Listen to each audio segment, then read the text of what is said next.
বন্ধুরা আমার, তরুণ যুবকেরা আমার, নবীজিকে এত কষ্ট করতে হতো না। দয়ার নবীর সঙ্গে জালিমরা, মক্কার কুরাইশরা তারা সন্ধি করতে চেয়েছিল। আল্লাহর নবীর সঙ্গে তারা সন্ধি করেছিল, বারবার সন্ধি করেছিল, বারবার নবী পাকের সঙ্গে তারা চুক্তি করেছিল। এ ব্যাপারেও তারা চুক্তি করেছিল, ও বাবা মুহাম্মদ সাল্লাল্লাহু আলাইহি ওয়াসাল্লাম, কিছুদিন আমরা তোমার ধর্ম মানব, আর কিছুদিন তোমার অনুগামীরা আমাদের ধর্ম মানবে, তাহলে আমাদের দ্বন্দ্ব থাকবে না, আমরা সবাই শান্তিতে থাকব। কিছুদিন তোমার ধর্ম, তোমার লোকজন তুমি আমাদের ধর্ম মানবে, আর কিছুদিন আমরা তোমার ধর্ম মানব, তাহলে কোনো দ্বন্দ্ব থাকবে না। এ একটা অফার। শুধু তাই নয়, আরো অফার দেওয়া হয়েছিল। হে বাবা মুহাম্মদ সাল্লাল্লাহু আলাইহি ওয়াসাল্লাম, নবী পাকের নাম শুনলে কি বলতে হয়? শুনলি বলতে হবে সাল্লাল্লাহু আলাইহি ওয়াসাল্লাম। দরুদ শরীফ এটা একটা, এই দরুদটা নবীর উপর পড়তে হবে। যে বান্দা নবী পাকের নাম শুনে দরুদ শরীফ পড়ল না, নবী বলেন, ভাই আমার ফারিস্তা জিবরাইল আলাইহিস সালাম বলেন, সে যেন ধ্বংসপ্রাপ্ত হয়। আল্লাহর নবী বললেন, আল্লাহুম্মা আমিন, আমার আল্লাহ কবুল করে নেন। এ তরুণ যুবকেরা, সেই নবী পাকের নাম শুনলি দরুদ শরীফটা পেশ করবেন, সাল্লাল্লাহু আলাইহি ওয়াসাল্লাম বলবেন। যে কোনো হালতেই থাকেন না কেন, নবী পাকের নাম শুনলি দরুদ শরীফটা পড়বেন। হে তরুণ যুবকেরা, একমাত্র আপনি টয়লেটে আছেন, হঠাৎ করে আপনার কানেতে নবী পাকের নাম এলো, তখন পড়ার দরকার নাই। বাকি আপনি যে কোনো অবস্থায় যেখানে থাকেন না কেন, নবী পাকের নাম শুনবেন, সাল্লাল্লাহু আলাইহি ওয়াসাল্লাম আপনি পড়বেন। হে তরুণ যুবকেরা, আল্লাহর নবীকে মক্কার কুরাইশরা বলল, হে আবু তালিব, আল্লাহর নবীর চাচা যান হযরতে আবু তালেবের উদ্দেশ্যে বলল, হে আবু তালেব, তোমার ভাতিজাকে একটু বোঝাও, তোমার ভাতিজা যেটা চাইবে সেটাই আমরা করব। সে যদি মক্কার ধনী হতে চায়, আমরা তাকে ধন দাওলাত দেব, ধন দাওলাত দিয়ে মক্কার সর্বশ্রেষ্ঠ ধনী মানুষ বানিয়ে দেব। সে যদি মক্কার সুন্দরী নারীকে যদি বিবাহ করতে চায়, আমরা মক্কার সবচেয়ে আরবের সুন্দরী নারীটাকে তার সঙ্গে বিবাহ করে দিয়ে দেব। সে কি চাইছে সেটা আমাদের একবার জানা। আল্লাহর নবীকে যখন চাচা আবু তালিব যখন এই অফারটা দিলেন, সেই সময় নবী বলেছিলেন, চাচা যান, আমি তো কারো ক্ষতি করার জন্য আসিনি, আমি কারো ক্ষতি করার কথা বলিও নি, আমি কারোর উপর জোর করে ধর্ম চাপিয়েও দিইনি, আমি জোর করে ধর্ম করতে হবে সেটাও বলিনি। আমি আমার থিওরিটা, আমি আমার বক্তব্যটা আমি তাদের মাঝখানে, আমি সকলের মাঝখানে আমার বক্তব্যটা কেবল পেশ করেছি। আমার যে আমার ভাই, আমার যেটা বক্তব্য, সেই বক্তব্যটা আমি তাদের মাঝখানে আমি ক্লিয়ার করেছি। এতে তারা আমার উপর বিরূপ হয়েছে, আমাকে তারা অফার দিচ্ছে। শুনে রেখে দিন চাচা যান, মক্কার সুন্দরী নারীতে দূরের কথা, টাকা পয়সা সোনা দানা তো দূরের কথা, শুনে রেখে দেন, জেনে রেখে দেন, ওই সমস্ত কুফারে কুরাইশরা তারা যদি আকাশের চাঁদটা এক হাতে আমার দিয়ে দেয়, এক হাতে যদি সূর্য দিয়ে দেয়, তবু আমি আল্লাহর নির্দেশনাকে অমান্য করব না। এক হাতে চাঁদ সূর্য দিয়ে দিলেও আমি আল্লাহর নির্দেশনাকে অমান্য করতে পারবো না, কারণ এটা আমার উপর নির্দেশ এসেছে, এটা আল্লাহ প্রদত্ত নির্দেশ। আমি মন গড়া কথা বলছি না, যেটা ফারিস্তা এসে আমাকে বলে যায় আমি সেটাই বলি। কোরআন মাজিদে এই জন্য আল্লাহ রাব্বুল আলামিন অন্য জায়গায় জানিয়ে দিয়েছেন, মা ইয়ানতিকু আনিল হাওয়া ইন হুয়া ইল্লা ইউহা। মা ইয়ানতিকু আনিল হাওয়া ইন হুয়া ইল্লা ওয়াহিয়ুন ইউহা। আমার নবী নিজের ইচ্ছায় কোনো কথা বলেন না যতক্ষণ না আমি আল্লাহ ওহী দিয়ে না জানিয়ে দিই। জোরে হবে না ভাইরা আমার, তরুণ যুবকেরা আমার, শুনে রেখে দেন, আমার আপনার নবী কত কষ্ট করেছে, কত মেহনত করেছে, কত আঘাত প্রাপ্ত হয়েছে। এই কথা বলতে গিয়ে আল্লাহর নবীর উপর কত অত্যাচার হয়েছে। নবী আমার বলেছিলেন, হে মক্কার মানুষেরা, তোমরা মারামারি বন্ধ করে দাও। তখন মক্কার জমিনে মানুষ মারপিট করত, খুন খারাপি করত, একদিন দুদিন নয়, এক একটা যুদ্ধ করত। তারা 40 বছর 50 বছর ধরে তারা যুদ্ধ করত। নবী বললেন, হে মক্কার মানুষেরা, বিভিন্ন গোত্রের মধ্যে এক দল আর এক দলের সঙ্গে তোমরা যে লড়াইটা করো, হাজার হাজার মানুষকে হত্যা করছো, না না এটা করো না। একজন মানুষকেও হত্যা করা চলবে না। একজন নিরীহ মানুষকে রক্ষা করা মানব জাতি রক্ষা করার সমান। একজন নিরীহ মানুষকে রক্ষা করা মানব জাতি রক্ষা করার সমান।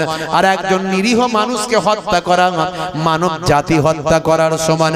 হে তরুণ যুবকেরা, আল্লাহর নবী সুন্দর সুন্দর বাণীগুলো দিতে লাগলেন। মক্কার মানুষের আস্তে আস্তে পরিবর্তন হতে লাগলো। যারা দীর্ঘদিন ধরে যুদ্ধ করেছিল তারা সব আমার নবীর ভক্ত হয়ে গেল।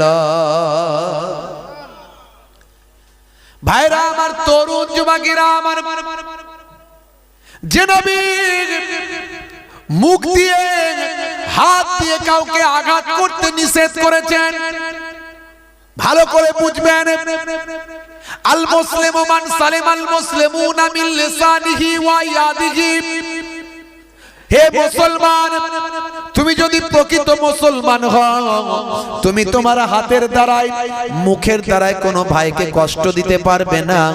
শুধু তাই নয়, কোরআন মাজিদ খুলে দেখুন, আমার আল্লাহ বলছেন, হে দুনিয়ার মানুষ শোনো, যারা যে সমস্ত মানুষেরা আল্লাহ ব্যতীত অন্য কারো ইবাদত করে, পৃথিবীর অন্য কারো ইবাদত করে, ওই সমস্ত মুসলিমদের তোমরা গালিও দিও না। মারা তো দূরের কথা, গালিটাও দিতে নিষেধ কোরআনে বলা হয়েছে। আরে ওয়াসিম সরকার বলছে, কি বলছে? বলছে মুসলমানেরা, কোরআনে বলা হয়েছে, হে মুসলমানেরা, তোমরা অমুসলিমদের যেখানে পাইবে সেখানে ঘিরিয়া ধরিবে, ধরিয়া তাদের হত্যা করিবে, ওত পেতে থাকবে।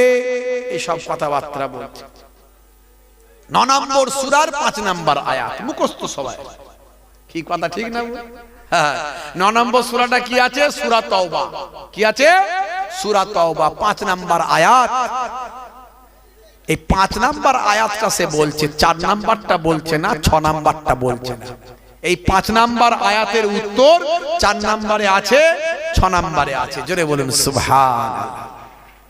4 নম্বরে বলা হয়েছে, যারা চুক্তি ভঙ্গ করেছে, মক্কার কুরাইশদের সঙ্গে, ভাই আমার কুফফারদের সঙ্গে মুসলমানদের চুক্তি ছিল, লড়াই করা চলবে না, কারোর উপর আঘাত করা চলবে না, মারপিট করা চলবে না, একে অপরের কোন দলের মানুষকে হত্যা করা যাবে না, এসব বিভিন্ন রকম ভাবে চুক্তি করা ছিল।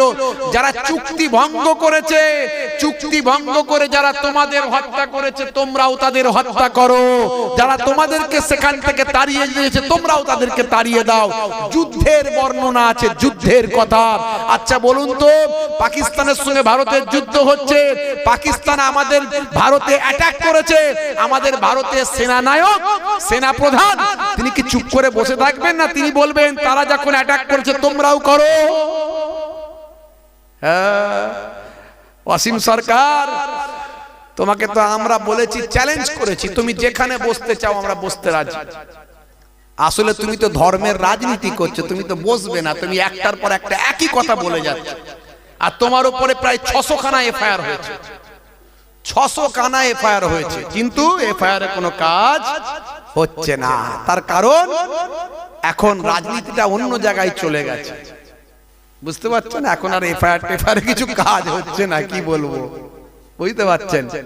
পরিবেশ পরিস্থিতিটা এমন একটা জায়গায় দাঁড়িয়ে গেছে, এখন যে যা খুশি বলতে পারে, আবার কাউকে খাপ করে ধরেও নেবে, ধরে নিলে তার অবস্থা খারাপ। ওমর খালিদ 5 বছর ধরে জেল খাটছে, 5 বছর। ওমর খালিদ সার্জিল ইমাম, দিল্লি হিংসাকাণ্ডে তাদের নাম এসেছে, তারা এখনো ভাই আমার জেলের ভিতর আছে। তাদের পক্ষে কথা বলেছে আমেরিকার নিউ ইয়র্কের মেয়র ভাই আমার জোহরান মামদানি, ডাইরেক্ট ভারতে চিঠি পাঠিয়েছে, আপনারা জানেন। বুঝতে পারছেন কত বড় কথা? শুধু তাই নয়, আমেরিকা থেকে 8 জন বিশিষ্ট যারা পদাধিকারী তারাও ভারতে চিঠি পাঠিয়েছে ওমর খালিদ সার্জিল ইমামদের জন্য, বলেছে নিরপেক্ষভাবে তদন্ত হোক, তাড়াতাড়ি ফাইসালা করুন। এভাবে দীর্ঘদিন ধরে কাউকে জেলের ভিতর ঢুকিয়ে রাখা যায় না বিনা বিচারে।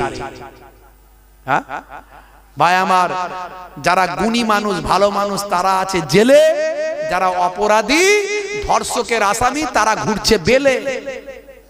দেখুন আজকে সোশ্যাল মিডিয়াটা দেখুন, পাবেন। বাস্তব কথা বলছি বাপ ভাইরা আমার, তরুণ যুবকেরা আমার, এর আগে সুপ্রিম কোর্টে মামলা হয়েছে কোরআনের 26টা আয়াত নিয়ে, মাত্র কয়েক বছর আগে।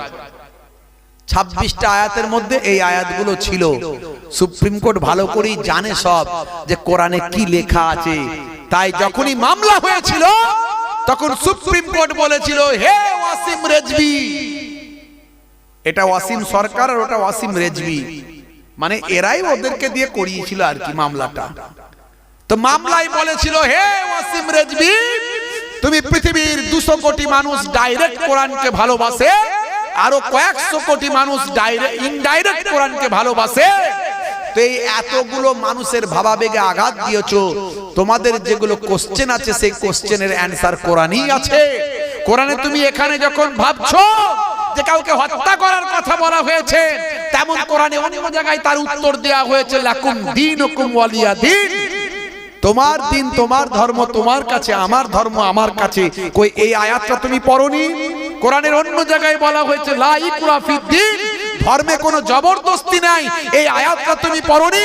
কোরআনের অন্য জায়গায় বলা হয়েছে অমুসলিমদেরকে, যারা আল্লাহ ব্যতীত অন্যের আরাধনা করে, তাদের তোমরা গালিও দিও না। জোরে বলুন সুবহানাল্লাহ। হত্যা তো দূরের কথা, গালি পর্যন্ত দিতে নিষেধ।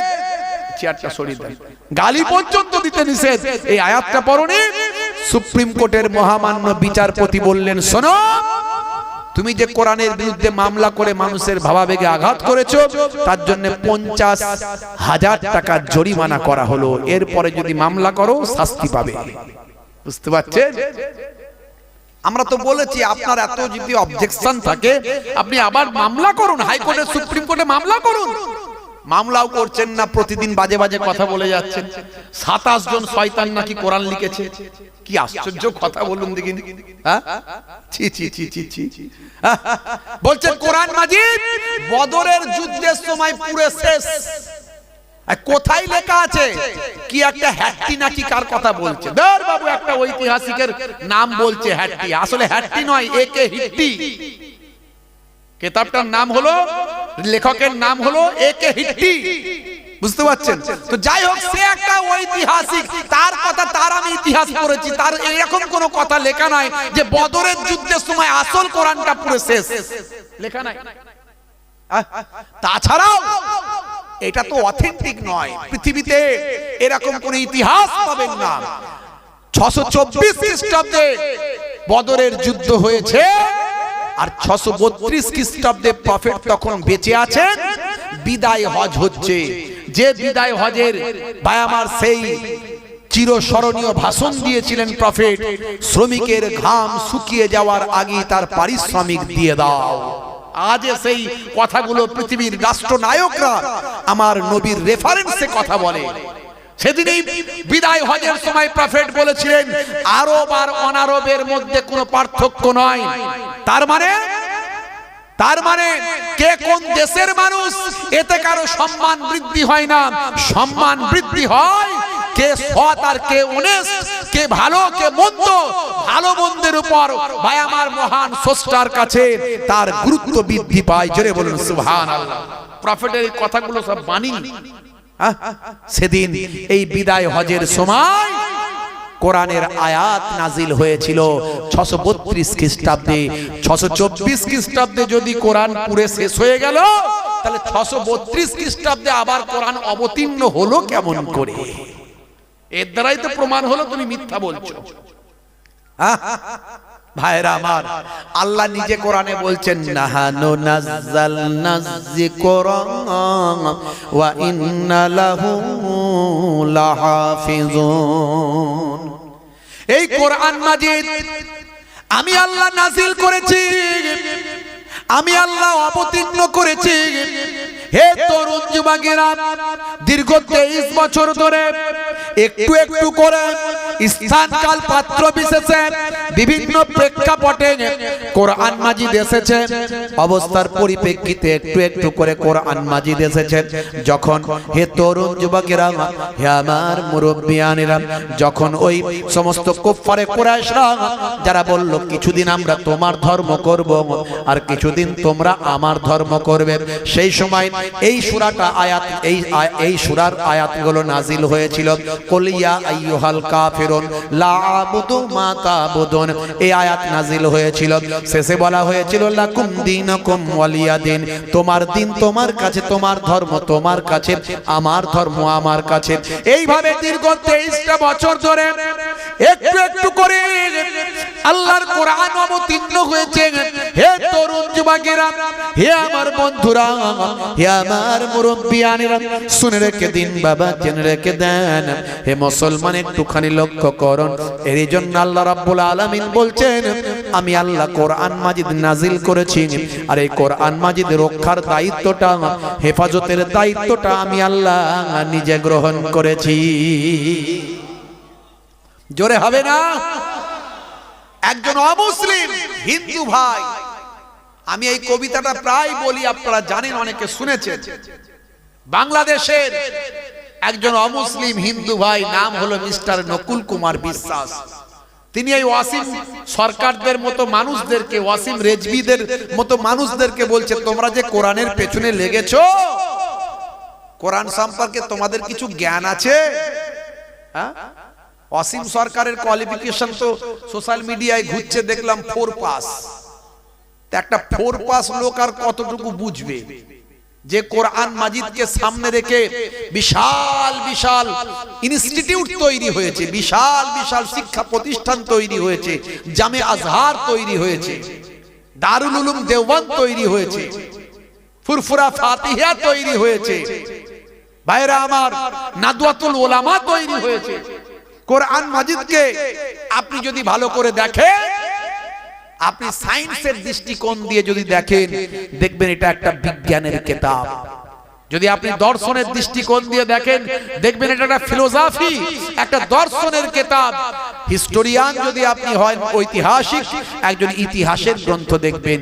যদি আপনি সাহিত্যের কোনো ব্যক্তি হন, আপনি দেখবেন এর মধ্যে সাহিত্যে খুঁজে পাবেন। আপনি যদি কবি হন, আপনি দেখবেন কবিতা পাবেন। ইন্না আ'তাইনাকাল কাউসার ফাসাল্লি লিরাব্বিকা ওয়ানহার ইন্না সানিয়াকা হুয়াল আবতার। কবিতা ছন্দ আছে না নাই? এরকম হাজারো আপনি দৃষ্টিকোণ দিয়ে দেখলে পাবেন।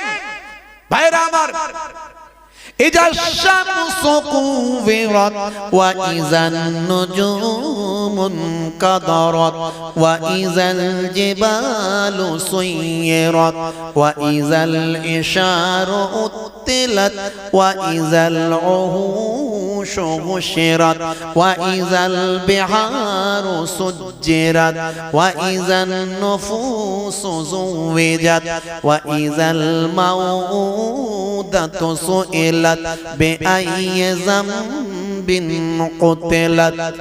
কবিতার ছন্দ আছে না নাই? পাবেন আপনি। একজন যদি অলংকারিক গ্রামাটিক্যাল জ্ঞান যার আছে, হে তরুণ যুবকেরা, সে তার দৃষ্টিকোণ দিয়ে যদি দেখে কোরআন মাজিদটা দেখতে পাবেন অলংকারে পরিপূর্ণ, ছন্দে পরিপূর্ণ, অলংকারের ভিতরে পরিপূর্ণ। হে তরুণ যুবকেরা, বিভিন্ন একজন গণিতিক মানে গণিত শাস্ত্রে বিজ্ঞ, তিনি তার দৃষ্টিকোণ দিয়ে দেখলে দেখবেন কোরআন মাজিদের মধ্যে এত সুন্দর হিসাব নিকাশের কথা আছে, তিনি পড়ে অবাক হয়ে যাবেন, বলবেন হায় রে, গণিতের সূত্রগুলো সব এখানে লিপিবদ্ধ আছে। হে যুবকেরা, হে আমার বন্ধুরা, হে আমার মুরব্বিয়ানেরা, এরই জন্য কোরআন মাজিদ পৃথিবীর শুধু মুসলমানেরা নয়, অমুসলিমেরাও ভালোবাসে। কোরআন মাজিদ শুধু মুসলমানদের ধর্মগ্রন্থ নয়, এটা সারা পৃথিবীর জন্য এসেছে। আর নবী শুধু মুসলমানদের নবী নয়, বিশ্ব নবী, সারা কুল কায়নাতের জন্য নবী। জোরে বলেন সুবহানাল্লাহ। কে মানলো কে মানলো না সেটা বড় কথা নয়। হাজারো মানুষ, কোটি কোটি মানুষ যারা মুসলিম নয় অথচ নবীকে ভালোবাসে, কোরআন ভালোবাসে। আমি একজন মুসলিম, অ্যাজ এ মুসলিম হিসাবে আমি কিন্তু অন্য ধর্মকে ভালোবাসি, সম্মান করি। আমি গীতাকে ভালোবাসি, I love Gita, I love Tripitaka, আমি ত্রিপিটককে ভালোবাসি, জিন্দাবেদকে ভালোবাসি, বাইবেলকে ভালোবাসি। হে তরুণ যুবকেরা, আমি স্বামী বিবেকানন্দজিকে ভালোবাসি, রামকৃষ্ণ পরমহংসদেবকে ভালোবাসি, পুরুষোত্তম শ্রীরামকে ভালোবাসি, আমি আমার রাজা রামমোহন রায়কে ভালোবাসি, মাদার টেরেসাকে ভালোবাসি, আমি ঈশ্বরচন্দ্র বিদ্যাসাগরকে ভালোবাসি। তার মানে এই নয় আমার ধর্মটা ধ্বংস হয়ে গেল, আমি ইসলাম থেকে বাদ চলে গেলাম, এমন কিছু ব্যাপার নয়। এটা কেবলমাত্র যারা সংকীর্ণ মানসিকতার মানুষ, যারা আত্মকেন্দ্রিক, যারা নিজেদেরকে সংকোচন করেছে, তারা এই সব চিন্তা ভাবনা নেবে। কথা ঠিক না ভুল বলে? তেমন একজন বাংলাদেশের অমুসলিম হিন্দু ভাই, যার সঠিক ধারণা আছে, যিনি একজন প্রকৃত সনাতনী, রামকৃষ্ণের আদর্শে বিশ্বাসী, স্বামী বিবেকানন্দজির আদর্শে বিশ্বাসী। হে তরুণ যুবকেরা, তার নাম হলো মিস্টার নকুল কুমার বিশ্বাস। আমি এই কবিতাটা বারবার আপনাদের মাঝখানে বলেছি, আজও বলে যাচ্ছি। এই ওয়াসিম সরকারদের মতো মানুষদেরকে উদ্দেশ্য করে তিনি লিখেছেন, হে দুনিয়ার মানুষ শোনো, যারা কোরআনের বিরুদ্ধে শত্রুতা করো, তোমাদের কোরআনের প্রতি কতটা জ্ঞান তোমাদের আছে তোমরা জানো না। কোরআনের সীমা পরিসীমা, যদি আগুন লেগে ধ্বংস হয়ে যায়, ধ্বংস হয়ে যায় পৃথিবীর সব বইয়ের দোকান, তবু বিশ্ব থেকে হারাবে না পবিত্র কোরআন। জোরে হবে না? করবে কেমন করে কোরআন ধ্বংস আগুনের তেজ, করবে কেমন করে কোরআন ধ্বংস আগুনের তেজ, আছে বিশ্বে ভরা অগণিত কোরআনে হাফেজ। তারা ছাপি আসমানি গ্রন্থ, তারা ছাপি আসমানি গ্রন্থ, বাঁচাবে ইসলামের সম্মান, তবু বিশ্ব থেকে হারাবে না পবিত্র কোরআন। আমার কথা নয়, এটা একজন অমুসলিম হিন্দু ভাইয়ের কথা। বুঝতে পারছেন? বড় বড় অথার পণ্ডিতেরা আমার নবীর সম্পর্কে কথা বলেছে। ঐতিহাসিক হিস্টোরিয়ান স্মিথ বলেছেন, by a fortune absolutely unique in history, ইতিহাসের বিরল চরিত্র হলো প্রফেট মুহাম্মদুর রাসূলুল্লাহ। জোরে বলুন সুবহানাল্লাহ। এনসাইক্লোপিডিয়া, বিশ্বকোষ, সারা পৃথিবীর মানুষ চেনে। সেই বিশ্বকোষের রাইটার বলছেন, মুহাম্মদ সাল্লাল্লাহু আলাইহি ওয়াসাল্লাম has been the most practical and most successful of all prophets। জোরে বলুন সুবহানাল্লাহ। মুহাম্মদ সাল্লাল্লাহু আলাইহি সাল্লাম একজন অতি বাস্তববাদী এবং অতি সফলকামী, সমস্ত প্রফেটদের থেকে, সমস্ত মনীষীদের থেকে, সমস্ত নবীদের থেকে। জোরে বলুন সুবহান। জোরে হবে না?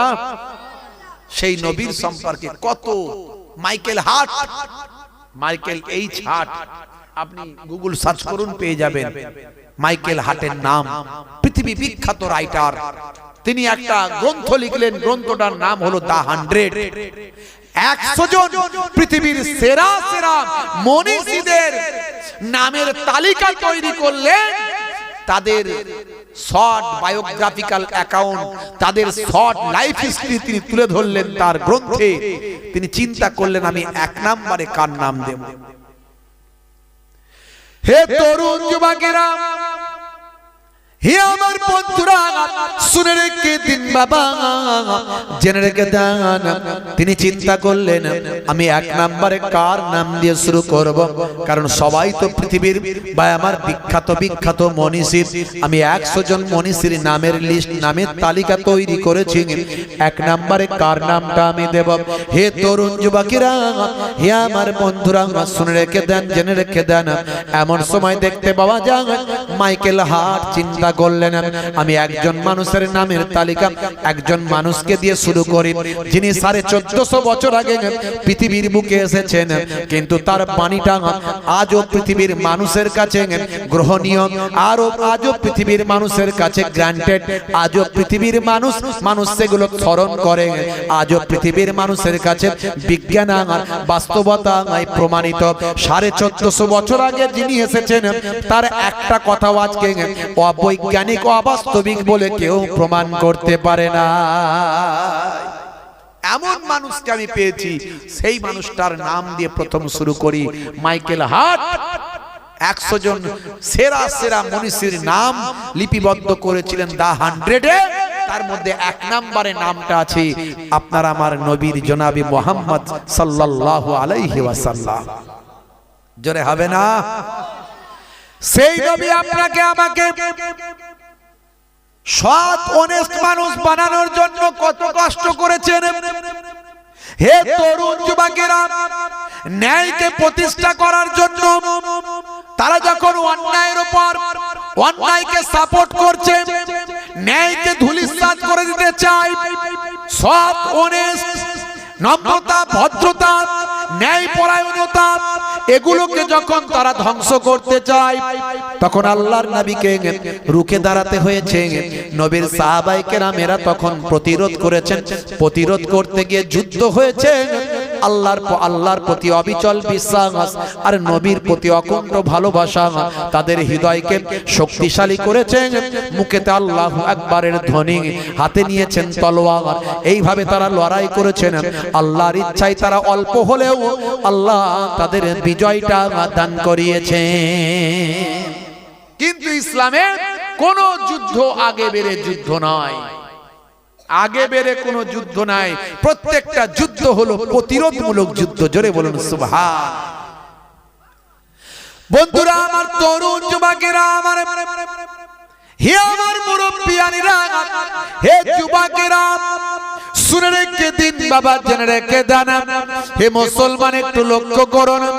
1450 বছর আগে আল্লাহর নবী কত কষ্ট করেছেন, কত মেহনত করেছেন, কত ত্যাগ স্বীকার করেছেন, কত জালেমদের দ্বারাই তিনি জুলুমের শিকার হয়েছেন, কত সাহাবায়ে কেরামকে, নিরীহ মানুষকে তারা হত্যা করেছে, শহীদ করে দিয়েছে, কত নিরীহ মানুষকে মেরে ফেলেছে। বাবা, হে তরুণ যুবকেরা, আল্লাহর নবী প্রতিরোধ করেছেন। এইভাবে ইসলাম প্রতিষ্ঠিত হয়েছে, এইভাবে দ্বীন ছড়িয়ে পড়েছে। আল্লাহর নবী ন্যায় বিচার দিয়েছেন, মানুষের অধিকারের কথা তুলে ধরেছেন, মানুষের ন্যায় পরায়ণতার কথা তুলে ধরেছেন। আল্লাহর নবী শক্তি সাহস আল্লাহর নবী ভায়ামা আর মানুষের কাছে প্রকাশ ঘটিয়েছেন। হে তরুণ যুবকেরা, হে আমার বন্ধুরা, আজও দেখবেন যাদের ক্ষমতা আছে তারা ক্ষমতার অপব্যবহার করছে। আজও দেখবেন আপনি মাতসানায় বাইরা আমার, বড় শক্তি ছোট শক্তিকে তারা গ্রাস করে নিচ্ছে। বড় বড় পাওয়ারফুল বাবা যারা শক্তিশালী, তারা ছোট ছোট পাওয়ারফুল ছোট ছোট ভাই আমার, ছোট ছোট মানুষগুলোকে তারা আত্মসাৎ করে ফেলছে, ধ্বংস করে দিচ্ছে। এর নমুনা ইতিহাসের শুরু থেকেই আছে। ভেনেজুয়েলা বলে একটা দেশ আছে, আফ্রিকার একটা দেশ ভাইরা আমার। ভেনেজুয়েলা বলে একটা দেশ, আপনার গত দুদিন আগে হে তরুণ যুবকেরা, আমেরিকা এই দেশটায় আক্রমণ করেছে। আমেরিকা এই দেশটায় আক্রমণ করে ভেনেজুয়েলাকে পতন ঘটিয়েছে। ভেনেজুয়েলার প্রেসিডেন্ট মাদুরাইকে তারা বায়ামার এবং তার স্ত্রীকে বায়ামার গ্রেফতার করেছে। হে যুবকেরা, বড় বড় দেশগুলো চুপ করে আছে, কিন্তু একটা দেশের সঙ্গে আরেকটা দেশের যখন গোলামি করছে না, ভেনেজুয়েলা চোখে চোখ রেখে কথা বলতো মাদুরাই। বায়ামার ভেনেজুয়েলার প্রেসিডেন্ট একটা ছোট্ট দেশ, স্বাধীন দেশ, স্বয়ং সম্পূর্ণ দেশ, সে যখন চোখে চোখ রেখে আমেরিকার সঙ্গে কথা বলতো, আমেরিকার বরদাস্ত করলো না। বুঝতে পারছেন? আল্লাহর নবী এই অন্যায়ের বিরুদ্ধে কথা বলেছিলেন। মাইট ইজ রাইট, জোজ্জার মুল্লুক তার চলবে না। সকলের সমতা দিতে হবে, সবাই সমান। সাম্যবাদ 1450 বছর আগে আমার নবী কায়েম করেছেন। কি ব্যবহার দেখিয়েছেন।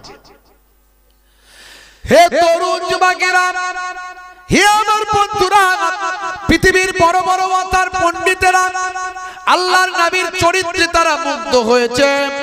নবী 1450 বছর আগে যা বলেছেন, আজকের যুগে মানুষ মুগ্ধ হয়েছে। কেসিয়াস কেলে থেকে Tyson, Gary Miller, Jennifer Michael Jackson.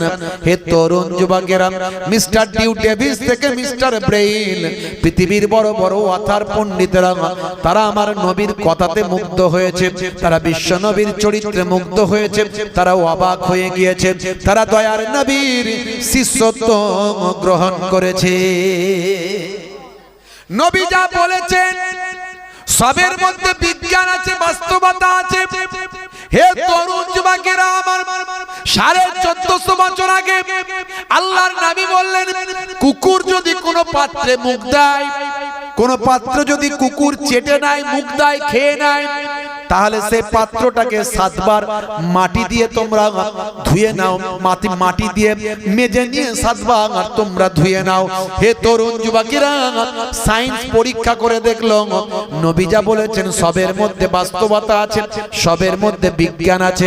তারা চেষ্টা করে দেখলো, নবীর কথাটা মেলানোর চেষ্টা করলো। দেখলো 6 বার পর্যন্ত ধোয়ার পরেও, মাটি দিয়ে ধোয়ার পরেও সামান্য একটু জার্ম থেকে যাচ্ছে। কিন্তু 7 বার যখন মাটি দিয়ে ধৌত করা হচ্ছে, তখন ওই পাত্র থেকে সম্পূর্ণ কুকুরের মুখ দেওয়ার কারণে যে জার্ম ছিল, জীবাণু ছিল, সেই জীবাণুটা ধুয়ে সাফ হচ্ছে। দেখেছেন?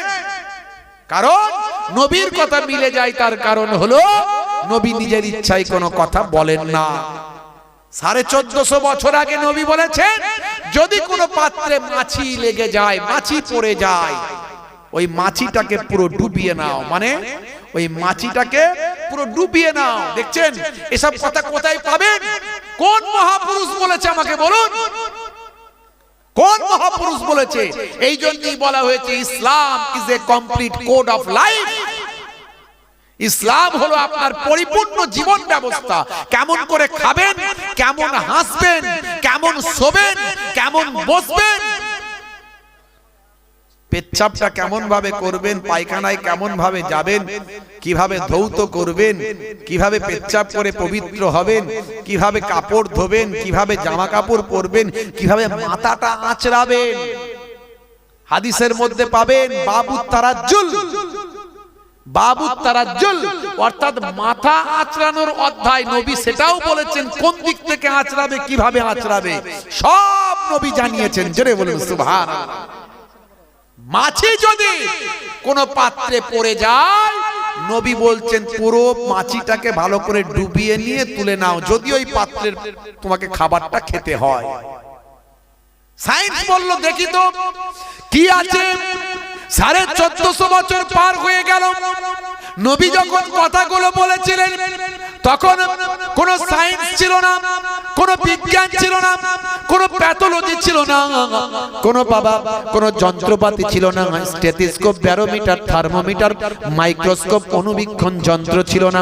1450 বছর আগে কোন রকম ইকোকার্ডিওগ্রাফি মেশিন ছিল না, কোনো নাসা ছিল না, ইসরো ছিল না। 1450 বছর আগে দয়ার নবী যখন বলেছিলেন সেই সময়ে সবকিছু আবিষ্কার হয়নি, কিন্তু 1450 বছর আগে নবী বললেন কোন পাত্রে যদি মাছি পড়ে যায় মাছিটাকে পুরোটাই ডুবিয়ে নাও। হে তরুণ যুবকেরা, 1450 বছর পার হয়ে গেল, নবীর কথাকে নিয়ে গবেষণা হলো। সায়েন্স বলছে নবী ঠিকই বলেছেন, নবী বলছেন বাবা ভাই আমার নবী যা বলেছেন ঠিকই বলেছেন। মাছির একটা ডানাতে জীবাণু থাকে আর একটা ডানাতে জীবাণুনাশক ঔষধ আল্লাহ দিয়েছে। জোরে হবে না? আজকে এমনি মেসুত ওয়াজিলের মতো মানুষ, সাদিও মানের মতো মানুষ, হাসি মামলার মতো মানুষ, এরা আমার আপনার ওই নামাজ দাঁড়ি টুপি দেখে এরা নবীর শিষ্য হয়।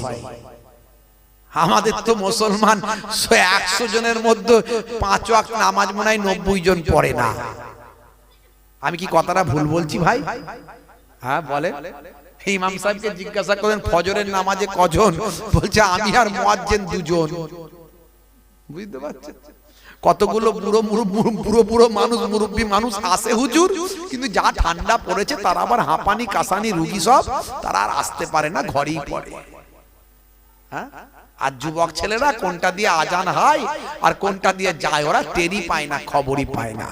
ওরা তো রাত্রে 1টা-2টো পর্যন্ত ফ্রি ফায়ার পাবজি খেলে, ওই খেলে টেলে ঠিক টাইমে ওদের আজানের টাইমে ঘুমটা আসে। কথা ঠিক না ভুল বলেন? হ্যাঁ।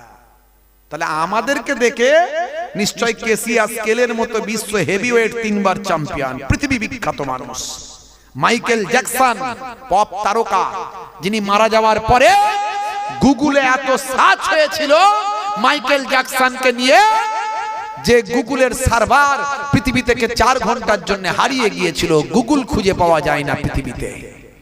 সেই মাইকেল জ্যাকসন মারা যাওয়ার আগে বুঝেছিল, সব শাস্ত্র পড়েছিল, সব ধর্মগ্রন্থ পড়েছিল, শেষে কোরআন পড়ে বিশ্ব নবী পড়ে বিশ্ব নবীকে জেনে দয়ার নবীর শিষ্য হয়ে মিকাইল নাম নিয়েছিল। জোরে হবে না? এমনি নয়, আমাকে আপনাকে দেখে তারা বিশ্ব নবীর শিষ্য হয়নি।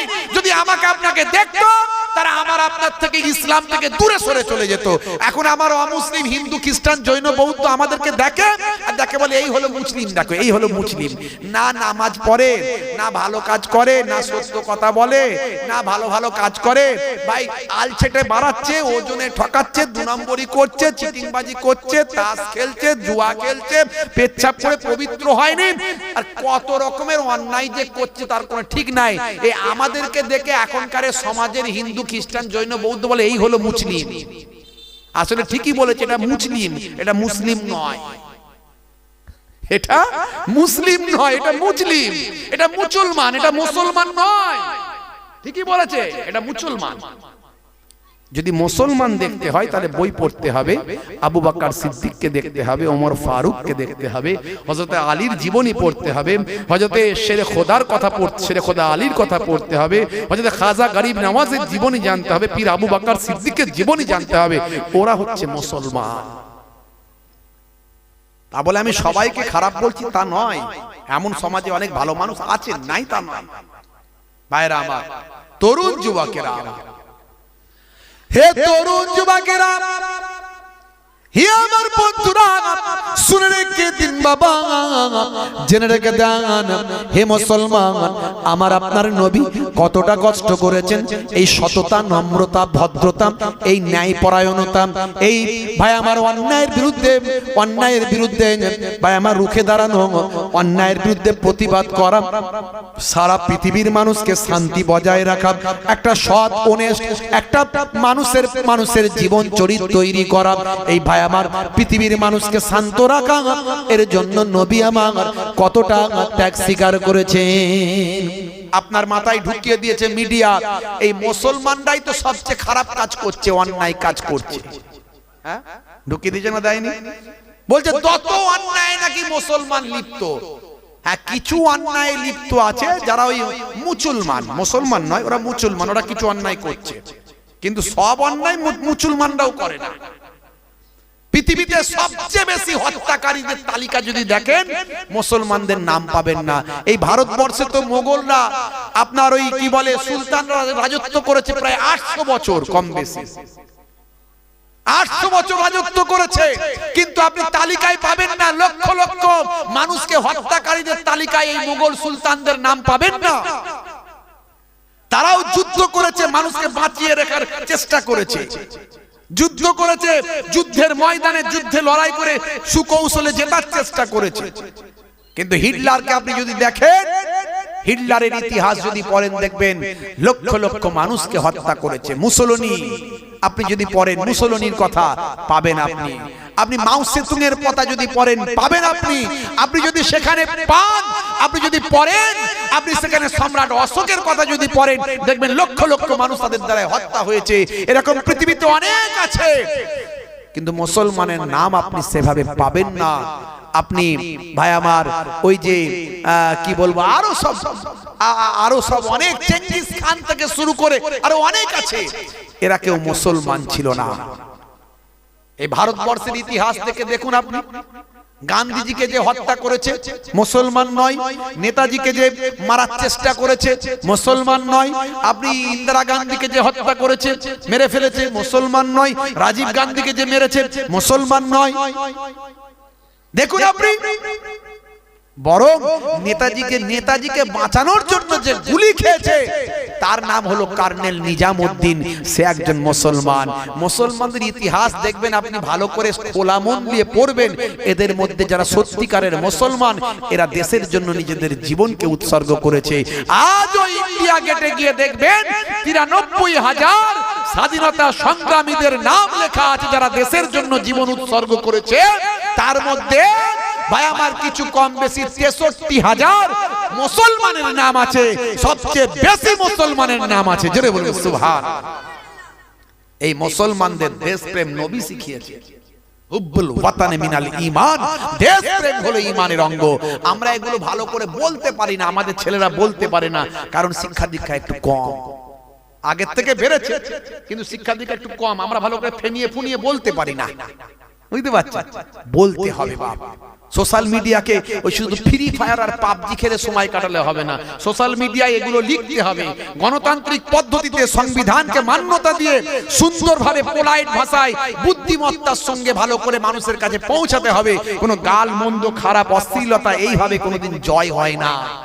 হিংসাকে হিংসা দিয়ে জয় করা যায় না, হিংসাকে প্রেম দিয়ে জয় করতে হয়। ভালো করে বুঝতে হবে বাবা মা, না হলে আপনি টিকতে পারবেন না। আপনাকে ঐক্যবদ্ধ হতে হবে। আপনি কতটা পিছাবেন? পিছিয়ে পিছিয়ে তো দেওয়ালে পিঠ থেকে গেছে, এবার সময় এসেছে রুখে দাঁড়ানোর। কিন্তু রুখে দাঁড়ানো মানে কি? লড়াই করবেন, মারপিট করবেন না,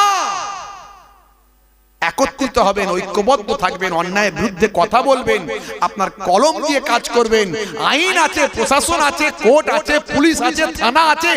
আজও আমার ভারতবর্ষের আইন কথা বলে, আজও আমার সংবিধানকে আমরা স্যালুট জানাই।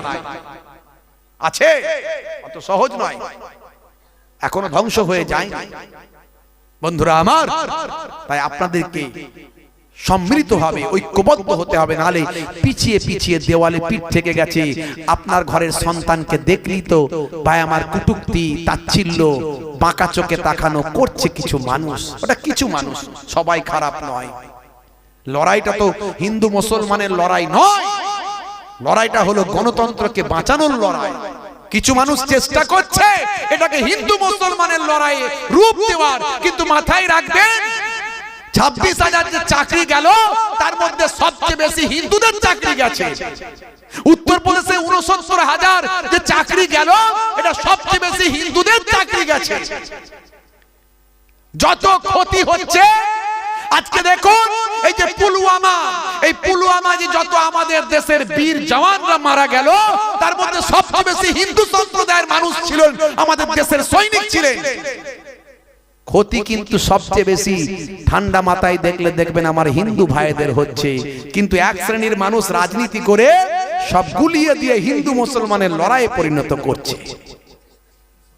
বন্ধুরা আমার, সবচেয়ে বেশি ব্যাংকে টাকা রাখে আমার অমুসলিম হিন্দু সম্প্রদায়ের মানুষরা। ব্যাংকে টাকা কারা বেশি রাখে? আরে মুসলমানদের তো 85% মানুষ খেটে খাওয়া মানুষ, কথা ঠিক না বল? দিন আনে দিন খায়, হয় রাজমিস্ত্রি, নালে লেবার, নাহলে রুটির দোকানে কাজ করে, নালে এমব্রয়ডারি, নালে মাঠে মজুরি খাটে। এদের 15% ধনী সম্প্রদায়ের মানুষ আছে মুসলিম সম্প্রদায়ের, 85% গরিব। আর ঠিক উল্টোটা আমার অমুসলিম হিন্দু ভাইদের মধ্যে সবচেয়ে বেশি চাকরি বাকরি ব্যবসা বাণিজ্যে ডেভেলপমেন্ট আপনি 60% ধরতে পারেন যারা খুব ভালো ভালো ভালো কন্ডিশনে আছে, আরো বেশি তো কম নয়। টাকা বেশি ব্যাংকে কাদের থাকে? অমুসলিম হিন্দু ভাইদের। এই নীরব মোদি, এই মোদি, সেই মোদি দেশের টাকাগুলো মেরে নিয়ে চলে যাচ্ছে, এই ঋণগুলো মকুব হচ্ছে, কাদের ঘাড়ে যাচ্ছে? সব বেশিরভাগই হিন্দু ভাইদের ঘাট দিয়ে যাচ্ছে। বুঝতে হবে তো, মাথাটা খুলতে হবে তো। আর এইগুলো বললেই কিছু মানুষের শত্রু হবে। মোহেবুল্লাহ হুসাইনি রাস্তায় বিপদে পড়বো, কেউ পাশে দাঁড়াবে না, কথা ঠিক না ভুল বলে? কিন্তু বাপ বলতেই হচ্ছে দেশের স্বার্থে, আমার সংবিধানকে বাঁচানোর স্বার্থে, আমার দেশকে রক্ষা করার স্বার্থে, আমার বি.আর. আম্বেদকরের সেই ভাই আমার যে আমাদের রক্ষা কবচ, তিনি ভারতবর্ষের আত্মা তৈরি করে দিয়েছে। আজকে দেখুন সারা ভারতবর্ষের বিভিন্ন জায়গায় দেখুন শান্তিতে নাই। মণিপুরের দিকে তাকিয়ে দেখুন, তামিলনাড়ুতে তাকিয়ে দেখুন, আপনি এদিক ওদিক করে তাকিয়ে দেখুন, ভাইরা আমার শান্তিতে কিন্তু নাই। আজকে শিখেরা সেখানে তারা বিদ্রোহ তৈরি করছে, তারা নাকি আবার আলাদা নাকি তারা চায়, নানা রকম খালিস্তান চায়, চায়। মণিপুরীরা সেদিকে সেখানে তৈরি হয়ে গেছে, এদিকে চাকমারা, এই চাকমাকে মেরে ফেলার পর চাকমারা ক্ষিপ্ত হয়ে উঠেছে, ওদিকে আদিবাসীরা তারাও ক্ষিপ্ত হয়ে উঠছে। আস্তে আস্তে দেখুন কোন দিকে যাচ্ছে। ভারতবর্ষের ভবিষ্যৎ কিন্তু এভাবে চলতে শুরু করলে কিন্তু খারাপের দিকে আগামী দিন যাবে। যা ইতিহাস আমরা পড়েছি সেই ইতিহাসের আবার পুনরাবৃত্তি কিন্তু ঘটে না যায়, সে নিয়ে ভয় পাচ্ছি আমরা। কেউ বাঁচবো না, এতে কেউ ভালো থাকবো না। এই জন্য আমরা কথাগুলো বলছি। শুভবুদ্ধি সম্পন্ন মানুষকে বুঝতে হবে এবং কথা বলতে হবে, চুপ করে থাকার আর সময় নাই বাপ। হে তরুণ যুবকেরা, আমি আমার দ্বীনের কথা বলবো, আমি আমার ইসলামের কথা বলবো, এটা আমার নৈতিক দায়িত্ব। একজন মুসলিম হিন্দু ভাই তিনি সনাতনীর কথা বলবেন, এটা তার নৈতিক দায়িত্ব। তার কাছে তার ধর্মটা বড়, আমার কাছে আমার ধর্ম বড়। তার মানে আমি আমার ধর্মকে ভালোবাসি, মানে অন্য ভাইয়ের ধর্মকে আমি কখনো ঘৃণা করতে পারি না। হে তরুণ যুবকেরা, এটাই আমাদের কৃষ্টি কালচার, এটাই আমাদের ভারতের সংস্কৃতি। বিবিধের মাঝে দেখো মিলন মহান। ভাইরা আমার, এটাই আমাদের চির পরিচিত একটা জিনিস। আর 1450 বছর আগে আল্লাহর কোরআন বলেছেন লাকুম দীনুকুম ওয়ালিয়া দীন, তোমার ধর্ম তোমার কাছে আর আমার ধর্মটা আমার কাছে।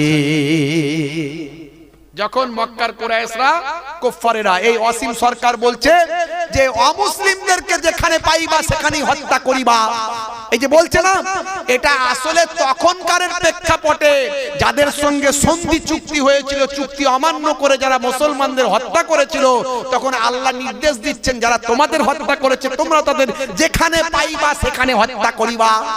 বুঝতে পারছেন? এটা এখনকার প্রেক্ষাপটে নয়, সাধারণ মানুষের জন্য নয়। এই রকম এই সূরাটা যখন আল্লাহর নবীর সঙ্গে চুক্তি হয়েছিল, বা তারা আবার একটা চুক্তি করতে চেয়েছিল যে কিছুদিন আমরা তোমাদের ধর্ম মানবো, কিছুদিন তোমরা আমাদের ধর্ম মানবে, কোনো দ্বন্দ্ব থাকবে না। নবী বললেন আমি তো ধর্মকে জোর করে চাপিয়ে দিচ্ছি না, লা ইকরাহা ফিদ্দিন, ধর্মে কোনো জবরদস্তি নাই। আমি আমার থিওরিটা আমি মানুষের কাছে প্রকাশ ঘটাচ্ছি, আমি আমার বক্তব্যটা বলছি, যার মানতে মন যায় মানবে, না মন যায় না মানবে, এতে দ্বন্দ্ব করার কি আছে? তখন তারা বলেছিল কিছুদিন তোমরা আমাদের ধর্ম মানো, আমরা কিছুদিন তোমাদের ধর্ম মানি। তখন আল্লাহর নবী বললেন লা আবুদু মা তা'বুদুন, আমি যার ইবাদত করি তোমরা তার করো না, আবার তোমরা যার ইবাদত করো আমি তার করি না। শেষে আল্লাহর নবী বললেন, আল্লাহ বলে দিলেন বলে দাও লাকুম দীনুকুম ওয়ালিয়া দীন, তোমার ধর্ম তোমার কাছে, আমার ধর্ম আমার কাছে। জোরে বলেন সুবহানাল্লাহ। তাহলে কোনো দ্বন্দ্ব নাই ইসলামে। বুঝতে পারছেন ভাইরা আমার, তরুণ যুবকেরা আমার, মুরব্বিয়ানেরা আমার, আজকে কোন জায়গায় পৌঁছে গেছে এই ধর্মের দ্বন্দ্ব করতে করতে। আজকে শিক্ষিত মানুষ, বুদ্ধিমান মানুষ, জ্ঞানী মানুষ আপনার গ্রামের যদি একটা লোক অন্যায় করে তাকে ধরে শাস্তি দিতে হবে, আইনত ব্যবস্থা নিতে হবে, কোর্ট করতে হবে, কোর্ট রায় দেবে, পুলিশ তাকে ধরে নিয়ে গিয়ে জেলে ঢুকিয়ে দেবে। এটাই তো নিয়ম। একটা আপনার গ্রামের কেউ অন্যায় করলো মানে আপনার গ্রামের সবাই দোষী হয়ে গেল? যারে বলে বাংলাদেশে যারা দীপু দাসকে হত্যা করেছে, যাকে নির্মম ভাবে মেরেছে, আমরাও তার প্রতিবাদ করেছি। শুধু আমরা আফরাজুলের বেলায় প্রতিবাদ করি তা নয়, আমরা শুধু ওই জুয়েল রানার বেলায় প্রতিবাদ করি তা নয়, আমরা আখলাক জুনায়েদের বেলায় প্রতিবাদ করি তা নয়, আমরা দীপু দাসের বেলাতেও প্রতিবাদ করেছি, আজও করে যাচ্ছি। আমরা বলছি দেখুন, এই দাড়ি টুপি জুব্বা মাথায় দিলি হুজুর হয় না, দাড়ি টুপি জুব্বা পরলি হুজুর হয় না। নবীর আদর্শ নিয়ে চলছে তা নয়। কারণ যারা বাংলাদেশে আমাদের মতো হুজুর সেজে স্টেজে বক্তব্য দেয়, ভালো করে দেখবেন ওরা কোনো না কোনো একটা রাজনৈতিক দলের নেতা। যেমন গেরুয়া পল্লী স্বামী বিবেকানন্দজি হয় না, গেরুয়া পল্লী ভাই আমার কোন সাধু সন্ত হয়ে যায় না। গেরুয়া আমরা ত্যাগের প্রতীক বলি, গেরুয়াকে আমি সম্মান করি, স্বামীজিকে আমি রেসপেক্ট করি, স্যালুট জানাই। কিন্তু এখন গেরুয়া পরে অনেকে রাজনীতি করছে, মানুষকে মারতে বলছে, তরোয়াল নিতে বলছে, হত্যা করতে বলছে। দেখছেন না এরা কি স্বামীজির আদর্শ মানছে? এই গেরুয়া পড়লেই যেমন সাধু হওয়া যায় না, স্বামীজি হওয়া যায় না, স্বামী বিবেকানন্দজি হওয়া যায় না, তেমন বাংলাদেশের ওই টুপি পরে দাড়ি রেখে জুব্বা পরে স্টেজে গরম গরম ভাষণ দিচ্ছে, ভাববেন না যে ওরা হুজুর। এটা আমার দেশের মানুষকে বোঝাতে পারছি না। ওরা রাজনীতির নেতা, ওরা রাজনীতি করছে টুপি দাড়িওয়ালা নিয়ে, যাতে করে বাংলাদেশে ভোট ভাগ করে ওরা ঠিক মুসলিম ভোটটা পেয়ে ওরা জিতে যায়। এখানে যেমন করছে ওখানে তেমন। ভাইরা আমার, এটা বুঝবে যখন আমার দেশ, আমার রাজ্যের মানুষ। যদি দেরি হয়ে যায় তখন কিন্তু আর রেকটিফাই করা যাবে না, পার হয়ে গেলে আর রেকটিফাই করা যাবে না। ভাইরা আমার, আমাদেরকে প্রত্যেককে সচেতন হতে হবে, সজাগ হতে হবে। আমরা আমাদের প্রত্যেককে ঐক্যবদ্ধ থাকতে হবে, একে অপরের বিপদে পাশে দাঁড়াতে হবে। এটা মাথায় রাখবেন। দলবাজি পরে আর দলবাজি করার জায়গা নাই। দেওয়ালে পিঠ থেকে গেছে, কে দেওবন্দি, কে বেরেলি, কে আহলে হাদিস, কে লামাযহাবি, কে ফুরফুরা, কে তালতলা, কে গোলতলা, কে লাল পাটির, কে নীল পাটির, কে সবুজ পাটির, কে হলুদ পাটির, যা আছে বুকে আছে। কিন্তু আপনার প্রতিবেশী যখন বিপদে পড়বে, কোন দল দেখবেন না পাশে গিয়ে তখন রক্ষা করুন, পাশে গিয়ে দাঁড়ান। কারণ দেওয়ালে পিঠ থেকে গেছে, না হলে আপনিও পরে নিরাপত্তা পাবেন না। এখন আর ফারিস্তা আসবে না, সেই ইমানি শক্তি আমাদের নাই যে ফারিস্তা আল্লাহ পাঠাবেন। তবে এখনো আল্লাহ আমাদের হেফাজত করছেন, আল্লাহ আল্লাহ করি বলে। সেই ইমানি শক্তি যদি আমাদের থাকতো, আজও ফারিস্তা পাঠাতো। আপনি নামাজি হয়ে যান, আপনি নবীর সুন্নতওয়ালা হয়ে যান। পাকাল মাছ দেখবেন কাদায় থাকে, থাকে না? থাকে না? গায়ে কাদা লাগে কি? লাগে না। আপনি পবিত্র হন না, কে খারাপ কে মন্দ দেখার দরকার নাই। আপনি আজ থেকে ঠিক করুন, আমি মিথ্যা কথা বলবো না, আমি চিটিংবাজি করব না, আমি ওজনে ঠকাবো না, আলছেটে বাড়াবো না, আমি মানুষের ক্ষতি করব না, আমি আমার মুখ দিয়ে কাউকে দুঃখজনক কথা বলবো না, আমি নামাজ ছাড়বো না, রাসূলের সুন্নাত ছাড়বো না, আমি আমার মতো চলি। দেখুন আপনার দোয়াটা আল্লাহর আরশে কবুল হয়ে যাবে। কিতাবের মধ্যে আছে মাল্লাহুল মাওলা ফালাহুল কুল। বান্দা যখন আল্লাহর হয়ে যায়, কুল মাখলুকাত তার গোলাম হয়ে যায়। আল্লাহর গায়েবী মাদাদ আছে। নবীর যুগে ফেরেশতা এসে নবীকে সাহায্য করতেন, নাহলে নবীর দ্বারা সম্ভব ছিল না। একজন মানুষ, অনলি ওয়ান ম্যান আর্মি, একজন ব্যক্তি সারা আরবকে পরিবর্তন করলেন, তারপরে সারা আরব থেকে সারা বিশ্বে ছড়িয়ে গেল। আজকে সেই বার্তা চলছে। যদিও আমরা সব মুসলমান ঠিক মতো নবীর আদর্শ মানতে পারি না, কিন্তু কিছু মানুষ তো মানার চেষ্টা করি। অন্তত 40%, 50%, 60%, 70% তো মানার চেষ্টা করি। আজও দেখবেন কোন নামাজি দাড়িওয়ালা জুব্বাওয়ালা মানুষকে মদের দোকানে লাইন লাগাতে দেখবেন না, পাবেন? পাবেন না। আজও দেখবেন রমজান মাসে আমাদের ঘরের ছেলেগুলো সব ভালো হয়ে যায়, অন্য সময় একটু গন্ডগোল করলেও, একটু পাপ, একটু অপরাধ, অন্য গন্ডগোলে রমজান মাসে দেখবেন সব সৎ হয়ে যায়। এর দ্বারা কিছুটা কাজ হচ্ছে, শুধু রমজান মাসে হলে হবে না, 12 মাস হতে হবে। হে তরুণ যুবকেরা, হে আমার বন্ধুরা, শুনে রেখে দিন বাবা, জেনে রেখে দেন, আপনি যদি আল্লাহওয়ালা হয়ে যান আপনার জীবনটা বদলে যাবে।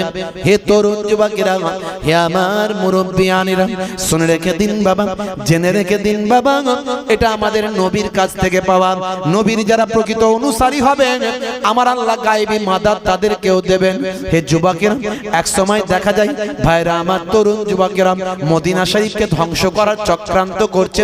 ওই কুফারে কুরাইশরা তারা কিন্তু বারবার যুদ্ধ করেছে, তারা নবীকে মেরে ফেলতে চেয়েছে, নবীকে ধ্বংস করতে চেয়েছে, বারবার তারা অ্যাটাক করেছে। নবী আমার দেশ ছাড়া হয়ে গিয়েছিলেন। নবী আমার যখন সঠিকভাবে তিনি তার বক্তব্য, তার বিশ্বাস মানুষের কাছে পৌঁছাতে পারেননি, নবীর শিষ্যদেরকে যখন আঘাতের শিকার হতে হয়েছে, তখন নবী মক্কা ছেড়ে মদিনায় চলে গেছেন। তারপরেও জালেমেরা মক্কা থেকে গ্রুপ করে চক্রান্ত করে আমার নবীকে আঘাত করার চেষ্টা করেছেন। বারবার নবীকে প্রতিরোধ করতে হয়েছে, প্রতিরোধ করতে গিয়ে বদর হয়েছে, ওহদ হয়েছে, ভায়ামাঙ্গার খন্দকের যুদ্ধ। খন্দকের যুদ্ধ মানে মাটি খনন করে একটা গার্ড ওয়াল করা। হে তরুণ যুবকেরা, আল্লাহর নবীর সঙ্গী কম, সঙ্গী সাথী কম, আল্লাহর নবীর ভাই আমার সাহাবায়ে কেরামেরা কম, প্রতিরোধকারী কম। তাই আল্লাহর নবী সালমান ফারসি রাদিয়াল্লাহু তাআলা আনহুর পরামর্শ অনুযায়ী নবী আমার একটা পরীক্ষা খনন করার নির্দেশ দিলেন, মাটি খনন করে একটা গার্ডওয়াল করার চেষ্টা ভাই আমার নির্দেশ দিলেন। হে তরুণ যুবকেরা, হে আমার মুরব্বিয়ানেরা, কিছু কম বেশি প্রায় 1000 মানুষ মাটি খননের কাজটা করছেন। দয়ার নবী নিজেও এমন কমান্ডার, নিজেও তিনি ভাই আমার মাটি খননের কাজ করছে। নেতারা কোনোদিন কাজ করবে নাকি? নেতারা শুধু অর্ডার করবে, চেয়ারে বসে থাকবে, তাই না? আর আমার নবী এমন নেতা, সবাই কাজ করছে, নবীও করছেন। আর নবীর কাজ দেখে সবাইয়ের হৃদয় আরো স্পিড বেড়ে যাচ্ছে, আরো কাজ দ্রুত হচ্ছে, যে আমার নবী কাজ করছে। হে তরুণ যুবকেরা, হে আমার বন্ধুরা, কয়েকদিন ধরে ক্ষুধার্ত, খাবার নাই, সব খাবার শেষ হয়ে গেছে, কয়েকদিন ধরে ক্ষুধার্ত অবস্থায় আছেন। আল্লাহর নবী, আল্লাহর রাসূল মাটি খননের কাজ করছেন বাবা। এমন সময় কয়েকদিন ধরে নবী আমার ক্ষুধার্ত আছেন, অনেকেই ক্ষুধার্ত অবস্থায় আছেন, তাদের খাবার নাই, খাবার সব শেষ হয়ে গেছে, খাবারের যত ভাই আমার খাবারের উপকরণ তাদের শেষ হয়ে গেছে। নবী আমার মাটি খননের কাজ করছেন। এমন সময় দেখতে পাওয়া যায় একজন সাহাবী এসে বললেন, ইয়া রাসূলুল্লাহ, ওয়া হাবিবাল্লাহ, একটা বিশাল বড় পাথর বেরিয়ে এসেছে, সেই পাথরটাকে আর খনন করা যাচ্ছে না। অনেকেই চেষ্টা করলেন, সেই পাথরটাকে খনন করে তোলা যাচ্ছে না। এমন সময় আল্লাহর নবী বসে বসে মাটিটা খনন করছিলেন, সেই সময় সাইজ করছিলেন। করতে করতে নবী আমার যখন উঠে দাঁড়ালেন, দেখা যায় আল্লাহর নবীর পেটেতেও পাথরটা বাঁধা আছে। ক্ষুধার যন্ত্রণায় নবী আমার কষ্ট পাচ্ছেন। সেই সময় আল্লাহর নাম নিয়ে উঠলেন নবী আমার, কোদালটা নিয়ে গেলেন, ভাই আমার আল্লাহর নাম নিয়ে ওই পাথরের উপর একটা আঘাত করলেন। আল্লাহর কুদরতি ক্ষমতা পাথরটা চূর্ণ বিচূর্ণ হয়ে গেল। বন্ধুরা আমার, তরুণ যুবকেরা আমার, সেই সময় দেখা যায় আল্লাহর নবী একজন সাহাবী, নাম হলো হযরতে জাবের রাদিয়াল্লাহু তাআলা আনহু। হযরতে জাবের আল্লাহর নবীর এই সিচুয়েশনটা দেখে বড় কষ্ট পেলেন।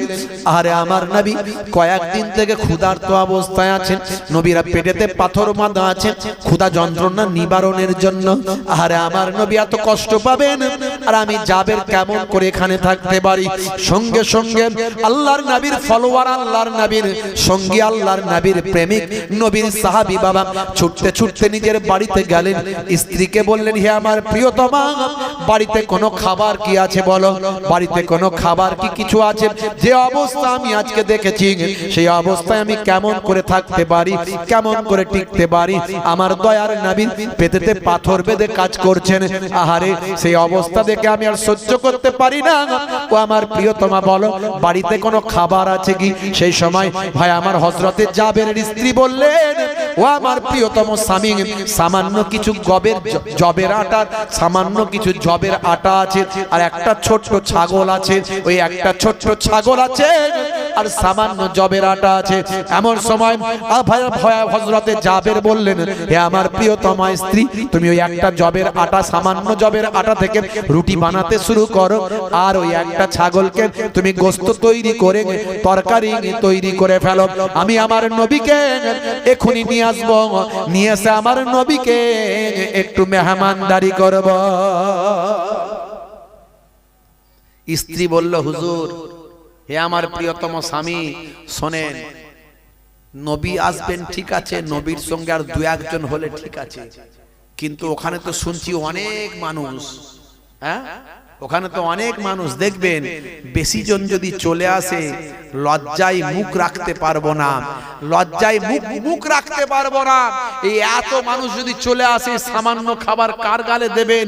সেই সাবধানতা অবলম্বন করে আল্লাহর নবীর কানে কানে দাওয়াতটা দেবেন। চিল্লে বলে ফেলবেন না, সবাই ক্ষুধার্ত আছে কিন্তু উপায় নাই, খাবার নাই, কি করবে? হে তরুণ যুবকেরা, হে আমার বন্ধুরা, শুনে রেখে দিন বাবা, জেনে রেখে দেন। হে মুসলমান, একটু লক্ষ্য করো। এমন সময় দেখতে পাওয়া যায় হযরতে জাবের চলে গেলেন খন্দকের ময়দানে, গিয়ে বললেন কানে কানে, ইয়া রাসূলুল্লাহ, হাবিবাল্লাহ, আমি আপনার অবস্থা দেখতে পেয়েছি হুজুর, আমি বুঝতে পেরেছি আপনি আমাদের থেকেও আরো বেশি ক্ষুধার্ত আছেন, কয়েকদিন ধরে আপনার খাওয়া হয়নি। হুজুর, বেয়াদবি নেবেন না, আমি জাবের আপনাকে দাওয়াত দিচ্ছি। আমার বাড়িতে সামান্য জবের আটা আছে আর একটা ছোট্ট ছাগল আছে, তাই আপনি এবং আরো কয়েকজন, মাত্র হাতে গোনা কয়েকজনকে সঙ্গে নিয়ে আপনি আমার বাড়িতে চলুন। আজকে আমার বাড়িতে আপনার মেহমানদারির ব্যবস্থা করব হুজুর। হে তরুণ যুবকেরা, আল্লাহর নবী মুচকে হাসলেন, হেসে বললেন, বাবা জাবের, শুনে রেখে দাও, জেনে রেখে দাও, ওই খাবারটা তৈরি করার পরে তুমি এই খাবারটাকে খুলবে না, ওই খাবারটাকে দেখবে না, খাবারটা চাপা দেওয়া থাকবে, আমি নবী যাওয়া পর্যন্ত ওই খাবারে তোমরা হাত লাগাবে না। ভাই আমার, আল্লাহর নবী এই কথা জাবেরকে বলে দিলেন, যাও তুমি তোমার স্ত্রীকে গিয়ে এটা বলে দেবে, খাবারটা তৈরি হওয়ার পরে খাবারের চাপা যেন ভাই আমার খুলে না ফেলে, ভাই আমার ওই অবস্থায় যেন রেখে দেয়, আমি নবী যাওয়া পর্যন্ত খাবার যেন তারা না দেখে কেউ, এইভাবে যেন থাকে। এই বলে নবী আমার মুচকে হেসে যত মানুষ কাজ করছিলেন, প্রায় 1000 মানুষ, সবাইকে বললেন, বাবারা, তোমরা বড় ক্ষুধার্ত অবস্থায় আছো, কয়েকদিন থেকে তোমাদের খাওয়া হয়নি, চলো চলো, জাবের আমাদের দাওয়াত দিয়েছে, চলো বাবা, আজকে সবাই আমরা জাবেরের ঘরে মেহমান হয়ে যায়। জোরে হবে না? হযরতে জাবের রাদিয়াল্লাহু তাআলা আনহুর হার্টবিট তখন হাই পিকআপ চলছে, হার্টবিট, বলে এ আল্লাহ, কি করতে গেলাম আর কি হয়ে গেল, সর্বনাশ, নবী বলে দিয়েছেন এত মানুষ যাবে, খাবোটা কি? আল্লাহর নবী জাবেরকে দেখে বললেন, বাবা জাবের, চিন্তা করো না, ভয় পেও না, আমি যা বললাম সেটা করো, যাও, চলে যাও, তুমি হাঁড়ি খুলবে না আর ওই খাবারের পাত্র দেখবে না, যে অবস্থায় আছে সে অবস্থায় চাপা দিয়ে রেখে দেবে। বুঝতে পারছেন? আল্লাহর নবী বললেন, বাবারা, হাত মুখ ধুয়ে নাও, চলো জাবেরের বাড়িতে গিয়ে আজকে আসুদা করে তোমরা খাবে, কয়েকদিন ক্ষুধার্ত অবস্থায় আছে। হযরত জাবের থরথর করে কাঁপছেন, হৃদয়টা কম্পন করছে, আল্লাহ কি হবে, আল্লাহ ইজ্জতের মালিক আল্লাহ। এই বলে বাড়িতে গিয়ে তার স্ত্রীকে বলেন, নবী যখন বলে দিয়েছেন চিন্তা নাই, এই অবস্থায় রেখে দাও। আল্লাহর নবী গেলেন, গিয়ে নির্দেশ দিলেন, এই শোনো জাবের, তোমরা কেউ ওই হাঁড়ি খুলবে না, শুধু হাঁড়ির চাপাটা একটু ঢিলে করে হাতটা গলিয়ে দিয়ে সেখান থেকে তোমরা তরকারি তুলতে থাকবে, আর সেখান থেকে তোমরা রুটিটা সেখান থেকে নিতে থাকবে, এইভাবে তোমরা কেউ দেখবে না, হাঁড়ির মুখ কেউ খুলবে না। ভাইরা আবার, কিতাবের মধ্যে দেখতে পাওয়া যায় 1000 মানুষ আসুদা ভরে সবাই খেলেন, তারপরেও যখন হাঁড়ি খোলা হলো, দেখছে যেমনকে তেমনই খাবার আছে। আল্লাহ কবুল করেছেন। আমার আল্লাহ নবীর ওসিলায় করেছেন, কিন্তু আল্লাহওয়ালা মানুষ যদি হয়ে যান এরকম ছোটখাটো ঘটনা, এরকম টাইপের বা এই ধরনের আরো ছোট ছোট কিছু ঘটনা ওলি আউলিয়াদের কাছ থেকেও ঘটেছে। জোরে বলুন সুবহানাল্লাহ। আপনি আল্লাহর হয়ে যান, আল্লাহ আপনার হয়ে যান। আজ থেকে প্রতিজ্ঞা করুন, প্রতিজ্ঞা করুন বিশ্ব নবীর শিষ্য হয়ে যাবেন, নবীর তরিকা মেনে চলবেন, নবীর সুন্নতের তাবেদারি করবেন। আজ থেকে প্রতিজ্ঞা করুন ভাইরা আমার। হে তরুণ যুবকেরা, আল্লাহ বলছেন বান্দারে তোরা নামাজ ছেড়ে দিবি না, নামাজের মধ্যে দিয়ে আমি তোদের দোয়াটা কবুল করব। কিতাবের মধ্যে এসেছে আস্তাইনু বিসসাবরি ওয়াসসালাহ, বান্দা তোরা আমার কাছে সাহায্য প্রার্থনা কর ধৈর্য এবং নামাজের মাধ্যমে। বান্দা তোরা আমার কাছে সাহায্য প্রার্থনা কর ধৈর্য এবং নামাজের মাধ্যমে। নামাজটা ছেড়ে দিবি না বান্দা, নামাজটা তোরা পড়বি। 82 বার আল্লাহ নামাজের কথা বলেছেন, 82 বার আল্লাহ নামাজের কথা বলেছেন। মুসলমান নামাজ ছেড়ে দিয়েছি, অথচ দেখুন ভালো করে খেয়াল করুন, নামাজ যদি আপনি 5 ওয়াক্ত পড়েন আপনার একটা ভালো ব্যায়াম কিন্তু অধ্যয়ন হচ্ছে। নামাজের মধ্যে একটা ভালো ব্যায়াম আছে, আপনাকে আর ব্যায়াম করার জন্য ছোটাছুটি করতে হবে না। যদি আপনি নামাজটা ঠিকঠাক সুন্দরভাবে নবী যেমন ভাবে শিখিয়েছেন যদি পড়েন, নামাজ পড়তে গেলে আপনাকে 5 বার ওযু করতে হচ্ছে। বিজ্ঞানের দাওলাতে আমরা জানতে পেরেছি এমন কিছু জীবাণু আমাদের শরীরে অ্যাটাক করে যে জীবাণুগুলোকে খালি চোখে দেখা যায় না। যে অংশগুলো শরীরের যে অংশগুলো ওপেন থাকে, খোলা থাকে, জীবাণুগুলো সেই অংশে এসে অ্যাটাক করে। আমাদের মুখ, আমাদের হাত, আমাদের পা, আমাদের ঘাড়, এগুলোতে যখন আমরা 5 বার ওযু করি ওই জীবাণুগুলো ধুয়ে চলে যায়। শুধু তাই নয়, যখন আপনি ওযু করছেন আপনারা মেসেজ করছেন, দেখবেন পানি নিয়ে এইভাবে হাতে দিচ্ছেন, মেসেজ করছেন, দিচ্ছেন মেসেজ করছেন, মুখে দিচ্ছেন মেসেজ করছেন। সায়েন্স বলছে এটা স্বাস্থ্যের জন্য ভালো, ব্লাড সার্কুলেশন ভালো হয়, আমাদের নার্ভগুলো শান্ত থাকে, মনটা স্বচ্ছ হয়ে যায়, মনে শান্তি বিরাজ করে। তাহলে দেখছেন নামাজ পড়লে তার মধ্যে কত উপকারিতা আছে। কিন্তু আমরা মুসলমান এত কিছু জানার পরেও নামাজ পড়ি না। ভাই নামাজ পড়তে কতক্ষণ সময় লাগে বলুন? মাত্র 12 মিনিট করে যদি হিসাব করেন 5 12 60 মাত্র 1 ঘন্টা। আমার নানাজান ছোট হুজুর পীর কেবলা রহমাতুল্লাহ আলাইহি তিনি নামাজের কথা বলতে গিয়ে রেগে যেতেন। বাবা কি দিয়ে বোঝালে বুঝবে বলো? ঝোড়া আর কোদাল দিয়ে বোঝাও বাবা। আর আমার দাদাজান মায়াপুর হুজুর পিন্নাগড়ি হুজুর পীর কেবলা রহমাতুল্লাহ আলাইহি বলতেন, বাবা দিনে রাতে 5 বার নামাজ পড়তে 1 ঘন্টা সময় লাগে। 1 ঘন্টা যদি তুমি নামাজে দাও আমার আল্লাহ তোমার বাকি 23 ঘন্টা সাকসেসফুল করে দেবে। তাই নামাজ ছেড়ে দেবেন না, কারণ নামাজের মধ্যে আছে কল্যাণ, কামিয়াবি। জামাতের সঙ্গে নামাজটা পড়ুন। বান্দা নামাজ পড়ো আকির করো, ছেড়ো না নামাজ জীবনে, করো না কাজা হবে যে সাজা, দোজখ ঠিকানা আখিরাতে, দোজখ ঠিকানা আখিরাতে। ফজর গেল ঘুমে ঘুমে জোহর বেলা তে কাজ, আসর গেল তাসার আড্ডা, মাগরিব হেলা ফেলায়। নামাজ তোমার সঙ্গের সাথী, নামাজ হলো গোরের বাতি, নামাজ বিনা এই দুনিয়া সবই যে বৃথা। বান্দা নামাজ পড়ো আকির করো, ছেড়ো না নামাজ জীবনে, করো না কাজা হবে যে সাজা,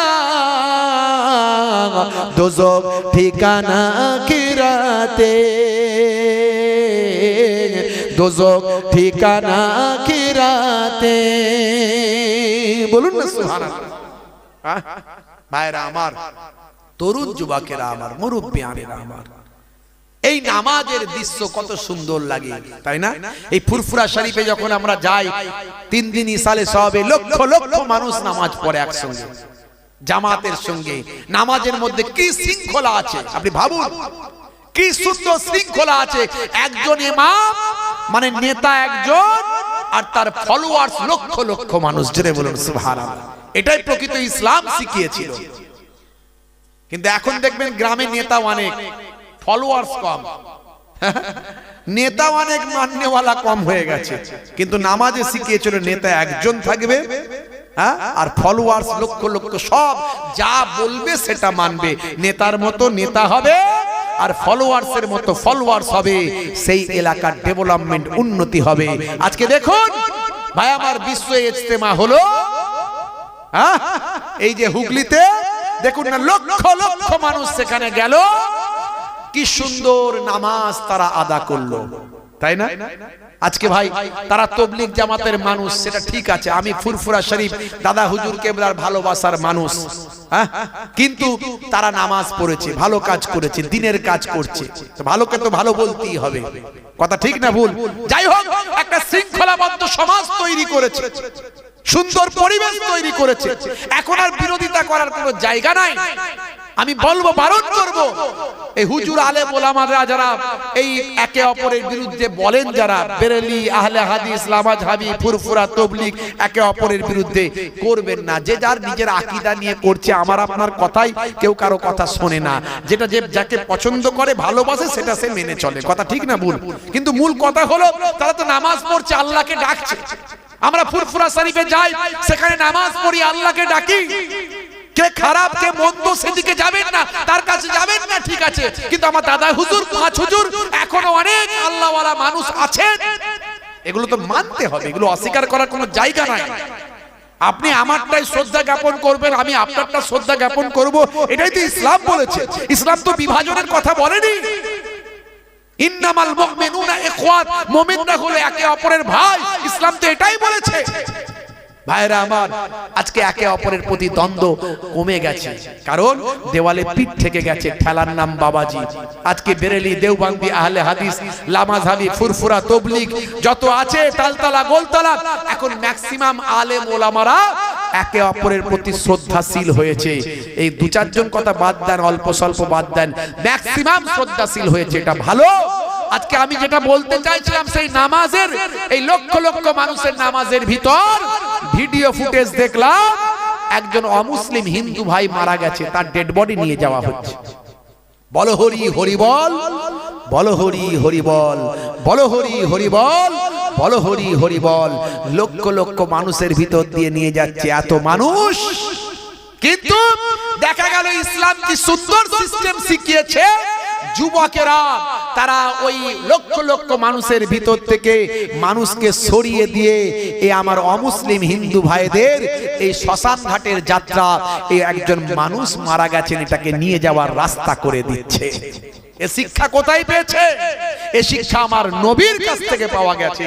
আমার নবী ওয়াজ করছেন এরকম, আমার নবী এরকম ওয়াজ করছেন, এই সামনে দিয়ে একটা ইহুদি মানুষের ডেড বডি নিয়ে যাওয়া হচ্ছে। আল্লাহর নবী ওয়াজ তো বন্ধ করলেন, ওয়াজ তো বন্ধ করলেন, তার সঙ্গে সঙ্গে উঠে দাঁড়িয়ে ওই মৃত ডেড বডিকে সম্মান করলেন। আর নবী যখন উঠে দাঁড়িয়েছেন, ফলোয়ার্সরা কি বসে থাকবেন নাকি? তারাও উঠে দাঁড়ালেন।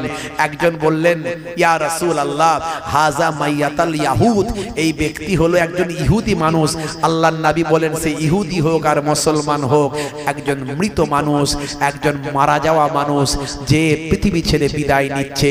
আমার ইসলাম শেখায় এই রকম মানুষকে সম্মান করো। দেখছেন ইসলাম কি শিখিয়েছে? একটু ভাবুন তো দেখি। কত মানুষ আমরা ভিডিও ফুটেজে দেখলাম, ফুরফুরা শরীফে আমরা দেখি 3 দিন ইসালে সওয়াবে, অনেক অমুসলিম ভাইয়েরা সেখানে গিয়ে ব্যবসা করেন। আর এখানে ইজতেমাতে দেখা গেল, তাকে মিডিয়ারা জিজ্ঞাসা করছে, এই যে এত নামাজিদের ভিতর, এত মুসলিমের ভিতর, এই যে তুমি ব্যবসা করছো, এই যে চিকেন প্যাটিস বিক্রি করছো, এই যে ছোলা ভাজা বিক্রি করছো, কেউ তোমায় কিছু বলেনি তো? বলে না, কেউ কিছু বলেনি। কোনো অসুবিধা নাই, বিক্রি হলো। এর नाम इस्लाम। अंधे को रास्ता दिखाने का नाम है इस्लाम, भूखे को खाना खिलाने का नाम है इस्लाम, प्यासे को पानी पिलाने का नाम है इस्लाम, इबादत का नाम है इस्लाम, अमानत का नाम है इस्लाम और मोहब्बत का नाम है इस्लाम। जय बोले सुभान अल्लाह। একজন মুসলমান একজন মানুষ হতে হবে। আপনার প্রতিবেশী, আপনার পাশের মানুষ হিন্দু, খ্রিস্টান, জৈন, বৌদ্ধ দেখবেন না, সে একজন মানুষ। তার প্রয়োজনে তাকে সাহায্য করবেন, এটা আপনার ইসলাম নির্দেশ দিয়েছে। জোরে বলুন সুবহানাল্লাহ। এটা আপনার নির্দেশ দিয়েছে ইসলাম। বন্ধুরা আমার, তরুণ যুবকেরা আমার, মুরব্বিয়ানেরা আমার, ইসলাম বলেছে, নবী জানিয়েছে, তোমার প্রতিবেশী অনাহারে থাকবে, ক্ষুধার্ত থাকবে। বলেনি একজন মুসলমান তোমার প্রতিবেশী ক্ষুধার্ত থাকবে, বলেছে একজন প্রতিবেশী ক্ষুধার্ত থাকবে। হতে পারে মেবি সেটা মুসলমান, হিন্দু, খ্রিস্টান, যেই হোক, তোমার প্রতিবেশী ক্ষুধার্ত থাকবে আর তুমি খেয়ে দিয়ে নামাজ পড়তে যাবে, আল্লাহ তোমার নামাজ কবুল করবে না। জোরে হবে না? জোরে হবে না? আমার কথাগুলো মনে হয় ভালো লাগছে না নাকি? দেখবেন এই সিস্টেম মেনে চলুন, পৃথিবীর মানুষ আপনাকে স্যালুট করবে। জোরে বলুন সুবহানাল্লাহ। আমার নবীকে এই Cassius Clay, Tyson, Gary Miller, Dew Davis, mister Bale, Richmond, Gary Miller, Jennifer থেকে শুরু করে ডক্টর মরিস বুকাইলি থেকে শুরু করে পৃথিবীর বড় বড় সায়েন্টিস্ট, গবেষক, অথার, নায়ক, গায়ক, খেলোয়াড়, প্লেয়ার, তারা আমার নবীর শিষ্য হয়েছে। নবীর নির্দেশ, নবীর আদর্শ, নবীর আখলাক। তো ওয়াসিম সরকার যা করেছে, কোরআন নিয়ে আমরা যেটা পারিনি সেটা করে দিয়েছে। সবাই মনে মনে করছে ওয়াসিম সরকার খুব খারাপ কাজ করেছে। তার দুটো বিষয় আমার কাছে খারাপ মনে হয়েছে। একটা হলো সে বলেছে এই রকম কোরআনে আমি পেচ্ছাপ করে দিই, এই রকম কেতাবে আমি পেচ্ছাপ করে দিই, আর বলে আমি আগুন দিয়ে জ্বালিয়ে দিতে পারি, আর ওই 27 জন শয়তান মিলে লিখেছে। এই কথাগুলো আমার খারাপ লেগেছে, এর জন্য তার ক্ষমা চাওয়া উচিত বলে আমি মনে করি। কিন্তু বাকি আলটিমেটলি যা বলেছে এতে কিন্তু ভালোই হয়েছে। তার কারণ হলো আমরা যেটা পারিনি সেটা ওয়াসিম সরকার করেছে। কারণ ওয়াসিম সরকার এমন কথাবার্তা বলেছে যার দ্বারাই সারা ভারতবর্ষের মানুষ, এমনকি পৃথিবীর বিভিন্ন দেশের মানুষের কোরআনের প্রতি, কোরআনে কি আছে জানার একটু আগ্রহ জন্মে গেছে। জোরে হবে না? এটা ভালো, এটা খারাপ নয়, এটা ভালো। কারণ কোরআনে তো খারাপ কিছু লেখা নাই রে ভাই। তুমি খোঁজো না খারাপ কি আছে। এই খারাপ খুঁজতে গিয়ে ভালো যখন খুঁজবে, ভালো যখন পাবে, তখনই তো কোরআনের প্রেমিক হয়ে যাবে। যেমন বড় বড় অথার পণ্ডিতেরা কোরআনের ভুল খুঁজতে গিয়ে কোরআনের শিষ্য হয়েছে। জোরে বলুন সুবহানাল্লাহ। ভালো জিনিসই করেছে, আমার এখানে কোনো দুঃখ নাই, কোনো কথা নাই। আমি এটা আগের দিন থেকেই বলে আসছি, যা হয়েছে ভালোই হয়েছে, কিছু অসুবিধা নাই। খালি এই দু চারটে কটু কথা বলেছে, এর জন্য তার ক্ষমা চাওয়া উচিত বলে আমি মনে করি। কিন্তু তিনি যা মানুষ, ক্ষমা চাইবেন না, কারণ ভালো মানুষ তো নন। বুঝতে পারছেন? 4 পাস মানুষ, সে আর কি শিক্ষা দীক্ষা আছে তার মধ্যে, বেচারা। সে শিক্ষা দীক্ষা না থাকলে তো সে তো বুঝবে না কার মধ্যে কি আছে। তো যাই হোক ভাইরা আমার, তরুণ যুবকেরা আমার, মুরব্বিয়ানেরা আমার, মানুষকে ভালোবাসুন। আগে মানুষ হতে হবে, তবে মুসলমান হতে পারবেন। মানুষই হতে পারলেন না তো কিসের মুসলমান? আমি এটুকু বলবো। আর আপনাকে এই সাচ্চা মুসলমান হতে গেলে, ভালো মানুষ হতে গেলে আপনাকে নামাজি হতেই হবে। কারণ নামাজ আপনাকে অন্যায় থেকে, পাপ থেকে রক্ষা করবে। আল্লাহ কোরআনে বলছেন, ইন্নাস সালাতা তানহা আনিল ফাহশাই ওয়াল মুনকার, নিশ্চয় নামাজ তোমাকে অশ্লীলতা ও অন্যায় থেকে দূরে সরাবে। জোরে বলুন সুবহানাল্লাহ। জোরে হবে না? ভাইরা আমার, তরুণ যুবকেরা আমার, মুরব্বিয়ানেরা আমার, আমি আপনাদের কাছে বলে গেলাম নামাজি হয়ে যান। বলুন ইনশাআল্লাহ। ভালো করে বলা যাচ্ছে না নাকি? কি নাকি হবেন না বলে ঠিক করেছেন? ধরে নিয়েছেন যে আমরা হবনি বাবা, কেন বলবো কেন নাকি? একটু কারা কারা নামাজি হবেন হাত তুলে দেখান তো দেখি। অনেকে তুলবো না তুলবো না চিন্তা করছে, ভাবছে কাল থেকে তো পড়বো নি, খামাখাই তুলবে, এখানে কোথায় কি হয়ে যাবে। হ্যাঁ, তুলছে, আমি সবাইয়ের দিকে লক্ষ্য রাখছি। অনেকে এখনো তুলেনি, ভালো করে আবার ছোট ছোট হাত তুলছে। নারে তাকবীর, জোরে হবে না? নারে তাকবীর। সিলসিলা হক মুজাদ্দিদুজ জামান, সিলসিলা হক ফুরফুরা শরীফ, নারে তাকবীর। এই আরবেলিয়া গ্রামের ইশারে সব কর্মী বৃন্দ, শ্রোতা বৃন্দ, নারে তাকবীর। মাশাআল্লাহ মাশাআল্লাহ। ক্যান্সার হতে পারে, টিউমার হতে পারে, প্যারালাইসিস হতে পারে, হার্ট অ্যাটাক হতে পারে, স্ট্রোকে মৃত্যু হতে পারে, অ্যাক্সিডেন্টে মৃত্যু হতে পারে, হ্যাঁ কত রকমের বিপদ হতে পারে। বাঁচানোর মালিককে। তাহলে একবারও সে আল্লাহর কথা মনে করে কদিন বাঁচবেন, আজ বেঁচে আছেন, কদিন বেঁচে থাকবেন গ্যারান্টি কিছু আছে বাপ? তাহলে আর কটা দিন বাঁচবেন, একটু আল্লাহকে ডেকেই মরুন না। কথা ঠিক না ভুল? হ্যাঁ, নামাজটা পড়ুন না, নামাজটা ছাড়বেন না। ভাইরা আমার, আর একটা নবীর সবচেয়ে বড় সুন্নতের কথা বলবো, সেটা হলো মুখের দাড়ি। আমি সব জায়গায় বলি, কম্পালসারি এটা আমাকে বলতেই হয়।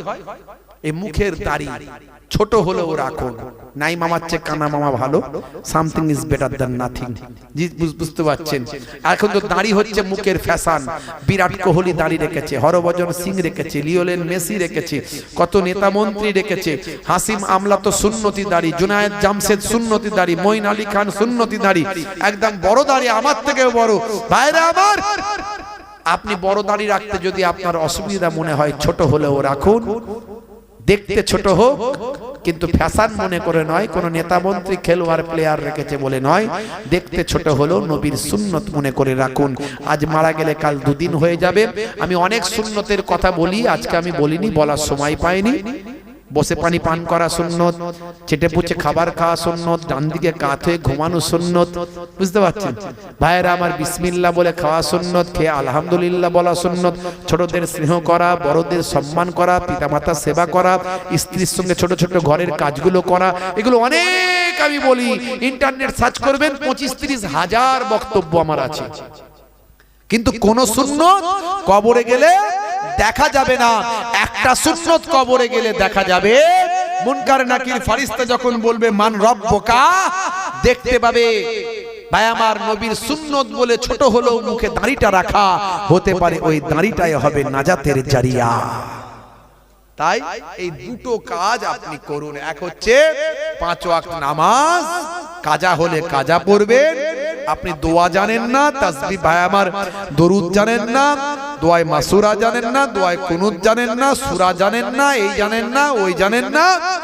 আপনি এক কাজ করবেন, মুফতি আজম মেজলা হুজুর পীর কেবলা রাহমাতুল্লাহ আলাইহি বলেছেন, বাবা তুমি সুবহানাল্লাহ সুবহানাল্লাহ বলে নামাজটা শুরু করো, নামাজিদের মতো করে নামাজ পড়ো যেমন তারা পড়ে।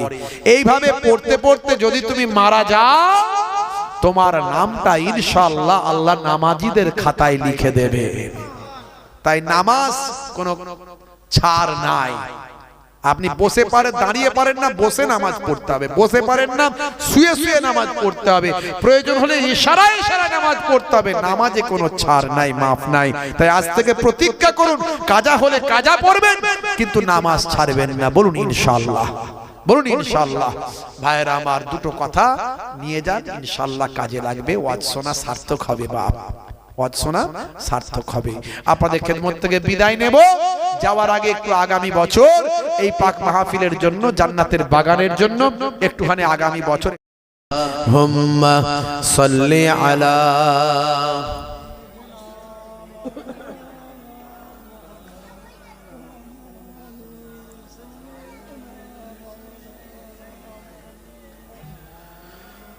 ওই রাত বলে গো প্রভু, দাও না আমার মাঝেতে।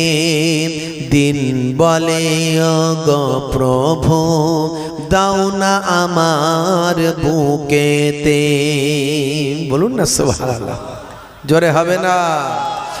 ওই রাত বলে গো প্রভু, দাও না আমার মাঝেতে। দিন বলে গো প্রভু, দাও না আমার বুকেতে। দিন ও রাতের মাঝেতে, দিন ও রাতের মাঝেতে এলেন নবী সুবহে সাদেকে।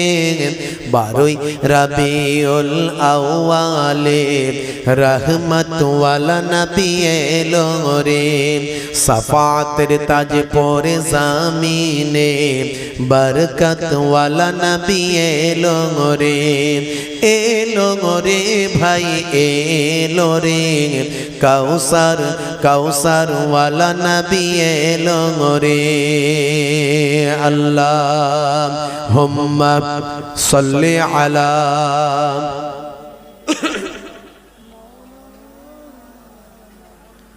ওয়া আলা আলিহি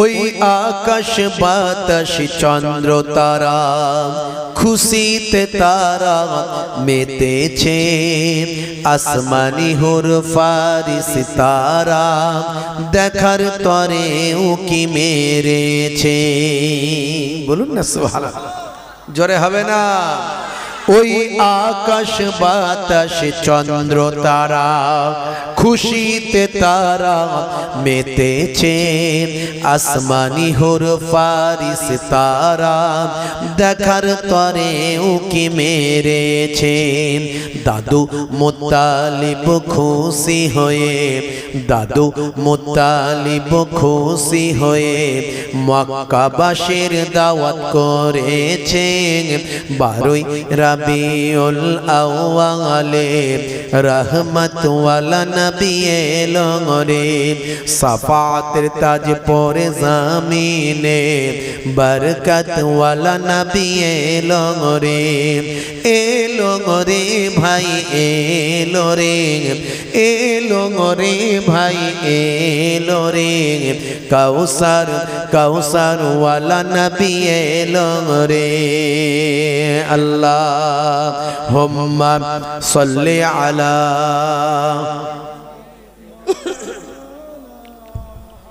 ওয়া আলা আলি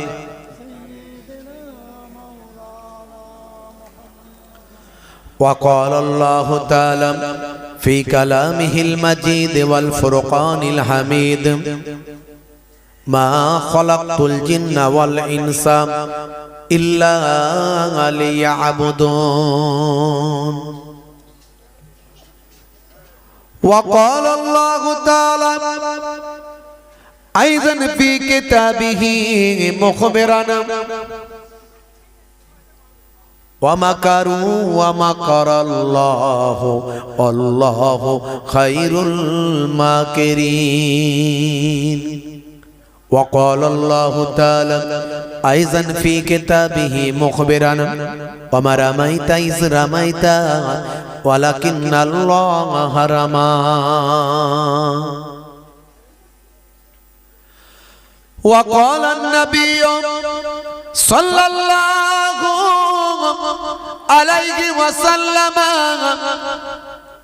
سباب المسلم فسوق وقتاله كفر إلى آخر الحديث أو كما قال عليه الصلاة والتسليم وعن أبي هريرة قال لعن رسول الله صلى الله عليه وسلم الرجل يلبس لبسة المرأة والمرأة تلبس لبسة الرجل إلى آخر الحديث أو كما قال عليه الصلاة والتسليم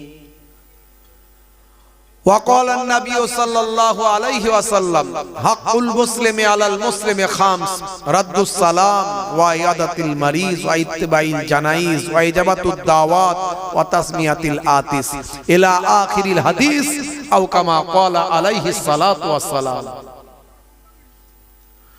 শ্রদ্ধেয় সম্মানীয় আজকের সভার সভাপতি মঞ্চে উপবিষ্ট আমার বাপজিরা বসে আছেন, তরুণ যুবকেরা আছেন, বাচ্চারাও আছে, সামনে উপবিষ্ট আছেন আমার পিতৃতুল্য বাপেরা আছেন, যুবকেরা আছেন, জওয়ানেরা আছেন, ভাইরা আছেন, বাচ্চারা আছে, পর্দার আড়ালে আমার জননী মায়েরা বোনেরা আছেন, ম্যানেজমেন্টের যারা দায়িত্বে আছেন, মাইক ম্যান থেকে শুরু করে জেনারেটর লাইট যারা পরিচালনা করছেন, তৎসহ যারা রান্নার দায়িত্বে আছেন, সর্বোপরি মিডিয়া পারসনস যারা আছে, প্রত্যেককে